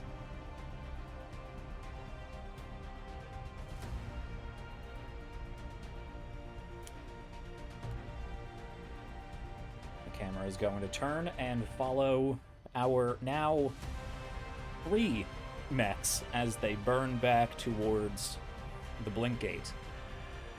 And we will pick up next week with the ramifications, the fallout of their first contact with the Starcriers. We ran a little long, but I wanted to get through this. I loved the final narration from all this. I think I enjoy that more than just going through the tactical combat. Not that I don't like tactical combat, but I really like what you guys do with these narrative bits. Movie mode is definitely very fun. Yes, I love the cinematics. Thank you so much for watching. Thank you for staying a little later here. I will be throwing this over to the cast to tell you what they have going on. But first, I want to zoom in on our beautiful Starcrier baby here. I hate it so much. Very I bad. love it. I love it so much. Let's see if I can turn this into view a little better. Boundaries getting a little slow on me. Alright, it's upside down now. I think it's just lagging. Alright, anyway. It's This a sign from the heavens. beautiful Don't piece of work subject was it's a little confused right now. It's all those tech attack lock-on steering it around different places. You successfully disoriented it. I will give you that. But this beautiful Starcrier Herald baby is brought to you just like our character art from Galen Peugeot. So shout out to him. Absolutely fantastic, beautiful work. I really pushed him on this. It took a number of revisions to get to this point. So if you're watching this, Galen, I appreciate you so much. This is, with any luck and your support, the first of many Starcriers that we are going to see in the Starcrier Conflict. So if you would like to support the show, if you would like to help me fund Galen's amazing artwork, get more artwork of characters and mechs and Starcriers, and just generally up the production value of the Starcrier Conflict, do head over to Ko-Fi. We got some real fun after shows on there. We talk nonsense for a little bit, then we get some character insights, and then I throw out my own little, hidden backstories and GM advice here and there, go over my notes a little bit, so you get a real good glimpse behind the curtains, behind the players, behind what I have going on. I have a lot to talk about with this Starcrier. Probably not going to do that tonight because we've already run long. We'll see. But go check out Ko-Fi because there's some cool stuff on there. And if anything, I just have so many cool plans and ideas to up the production value for the Starcrier Conflict. Not least of which is giving back to this amazing cast and any of the other indie TTRPG creatives and adjacent people who I'm looking to work with for this production. So go check that out if you're able. Of course, that's at RPGs Uncovered on Ko-Fi. Ko-Fi/R. You'll find it. It's linked down below, and scroll downward, Twitch, YouTube, wherever you may be. Also, if you are here and you don't know what's going on and you would rather listen with your ears as opposed to watch with your eyes, head over to Spotify, where we have the Starcrier Conflict podcast, where I chop it all down into the best bits, turn it basically into a radio play, and add some really cool sound effects and sound design. So you get heavy breathing and stepping on glass and the sloshing of water and different musical scores and sounds in the background, on top of explosions and gunfire and all of that fun stuff. So if you're looking for more of that ear entertainment out of the Starcrier Conflict, go head over to Spotify. A new episode should be coming this Wednesday, hopefully, if I can get done with the editing. Because it's a lot of editing to do all of that, but I think it's so worth it, and I have a lot of fun doing it. I'm rambling at this point because I've had so much fun, and I just want to appreciate this Starcrier Herald some more. But let me throw it over to my players, because that's all the shilling I have to do right now. Sean, let's start with you. When you are not rescuing your friends from not self-destructing, but being eaten, consumed, assimilated, what are you doing? What do you got going on? I mean, does really anyone have time to do anything else when that's going on? I mean, that's kind of a full-time thing. Takes priority. Hi, I'm Sean. I play August Solitaire Walker here. You can find me on Blue Sky at RIZE Rise. Other than that, I don't have much going on for the next couple of months except for being here every Sunday. Other than that, I've got other life crap going on that's, taking up a lot of time. But you can, like I said, you can find me on Blue Sky there, or you can find me on Instagram under Raven Black Photography if you want to take a look at any of the stuff I do there. A lot of nature stuff, a lot of cosplay photography, that kind of thing. So give it a look. Sweet. Hey, howdy, bye. I'm Haley, and I had a wonderful time today. Yeah, what's it called? I'm having a great time making people make really sad faces by saying singular lines. It's really feeding the darkest parts of my soul. But yeah, no. Here every Sunday, and I have something cooking in the works, actually with Q. I'm very excited about it. We're having a grand old time over there too, so we're not quite ready to announce exactly what's happening there, but it's gonna be something good. So keep your ears and eyes out. Excellent. Hi, it Q. You can find me pretty much everywhere at Midnight Inc. That's midnight_INQ. Q is my name. I'm sure you get it. Save a horse, ride a cowboy. I have to say it because it's Pride Month. I do things and or stuff depending on the day. I am regular. I don't have time for you today. I am a member of the production team for Tales from the Table Studios. We got a bunch of cool stuff going on there. Some that's like actually happening, some that's in the works. Don't worry about it, it's fine. Let's see. Tuesdays, you can see me either on Entropy Emporium with They Call Us Villains, or Liar from the Apocalypse for Nephilim. This Thursday over at Chaotic Cosmos Presents, I will be there for the last episode, well, not episode, the last game of Magnificent Pride with Candace the Magnificent. And then on Friday, for Folk and Myth, I will be doing another Pride event. It's fun. And then I think this Saturday I have Class Reunion, which is the Saturday game. I'm isekai. Well, the other players are isekai. I just live there. And then Thursdays, generally on this coming Thursday, will be Redacted, which is a psychological thriller horror. It's fun. It's a good time. And I don't think I have anything else. My brain is mush. Hi, I'm Andrew. I use he/him pronouns. I've been playing Intermission. Also he/him pronouns, though. I guess you could also say that he was almost the meat that's in the can kind of vibe. I hated that description, but that's who I am now. I'm also the winner of the first mech destroyed trophy, so thanks for that one, Haley.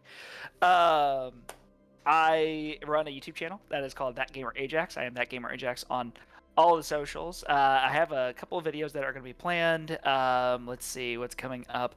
One's going to be how to play a 2D20 game. I really like the system as a whole. I have the SRD. I'm making a game with it, so yay for that. Let's see. Also, Daggerheart overall first impressions. I just got to run that for the first time. And also, Free RPG Day was yesterday. It is one of my favorite times of the year. I almost like this more than Christmas. I have a lot. I got a lot of things. So there's going to be some content coming up regarding that in the probable near future, but we'll just see. Yeah. So over to Lion. You're muted. Muted. Which is Hey, kind of all. fitting. It's what? Which is Oh, it's kind of perfect. fitting. Yes, it is. Yeah, great. I should have just stuck with it. I should have just ran with it. Hey, all. I'm Drake Lionheart.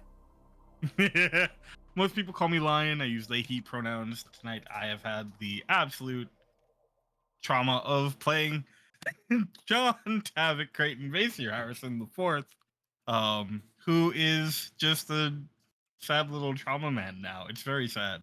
But I'm looking forward to more of that. This was an absolutely excellent session.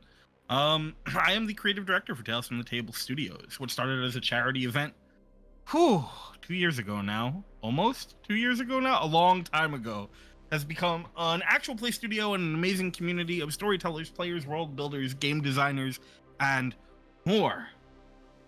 The next time that you will see me over on Tales from the Table Studios on Saturday, where we will be doing Cognizance from 1 p.m. to 4 p.m. EST. We're inside a mall. Things are getting real weird. Reality's doing things. It's a lot. Come check it out. It's been great. We got 2 more episodes of that, and you definitely don't want to miss it. Other than that, you can find me at the Line Knight 42 on all socials, or at TFTT Studios on all socials, because Tales from the Table Studios is too long for social media. Ooh. I am a game writer and game designer. You can check out my stuff. I have a module out for kids on bikes called One Night at Ollie's, fashioned after and inspired by Five Nights at Freddy's. I also have a 1-page 2-player TTRPG called Poison Rationality, Closing the Goddamn Door. I will have more information on more stuff soon because, like Q said earlier, we have some really exciting stuff in the works, and we are just so close to being able to talk about it. So, yeah, I think that's it for me for now. All right. Let me just say, I don't believe that August is anywhere near as traumatized as Tavick now. You've pulled well and truly ahead in that particular race. Oh yeah. Does that mean? Yeah, I was gonna say, do I win the most traumatized award? He's got to be number 1. It's true, but he was number 2 on it. He was number 2 on getting the mech destroyed. So you got to silver on that. Athen came in first on blowing up his mech. I think no one's surprised though. Respectfully. No. Generally, we expected it to be me. To be completely honest, It almost was. Oh, that's fair. We came real close. Yep. But for all Tavik's faults and all Tavik's trauma, man, he's gonna make sure that he is good at what he does. Yeah. Everyone makes it back. Yeah. That could have gone real bad if Tavik didn't jump into that tentacly fray there. Well, with tentacly fray being, I don't want to rap on that. Go check out Galen Pajot over on Twitter. Go check out his amazing artwork. We got not only the Starcrier here, but let me pull up our beautiful Lancers just before we go. There they are. And I can even see if I can move this just enough to get our baby Starcrier just hanging out right behind them. There they are. Look at that crowd. Yeah, go check out Galen. Go check out Veil the Void Reforged, friends of the channel for a long time. They were the first season of our RPGs Uncovered demo play miniseries and tutorials. So you can go check them out. You can go check out that demo play miniseries and those tutorials. And I will leave you once more with this little advertisement that I came up with. So thank you to them for being friends of the channel and for helping chip in for amazing art like this. So go check them out. It's a fantastic sci-fi, sci-fantasy game with a lot of free content. Andrew's got his own supplement up for that. I've done a lot with the system. There's a lot of free content just up from the publishers themselves, and you can find them over on their own Twitch channel every other Tuesday sometimes, where I'm also there as a player, where I get to have some fun, being a negotiator and talking my way through problems. despite the rest of the party. Anyway, Cheers to the wheels. right. Let's see. I know we've been we've been passing raiders down the chain of our raids here, so not a lot of people streaming this late, but I do see ADH Adventures here, which does some fun stuff. I think they're doing some D&D right now, so if you've been riding the raid train, stick around and check out what they have going on. But I will leave you with our with the Veil the Void advert and our closing credits to thank all of the wonderful people who have helped make this what this is. Thank you for watching, and we will catch you next week for the continuation of the Starcrier Conflict. Happy time zone, folks. Eat your heart tomatoes. The Starcrier Conflict is brought to you in part by Veil the Void Reforged. Pierce the veil and adventure through the void as a vampiric alien, a sentient plant, or even a bottled aspect of the cosmos. These and countless other characters can face off against massive cosmic space worms, demons from the Broken Realms, and even travel through the roots of the newly rediscovered world tree of Yggdrasil. Find your next favorite adventure in Veil the Void Reforged. Visit sdgcreatives.com to learn more and pick up your own copy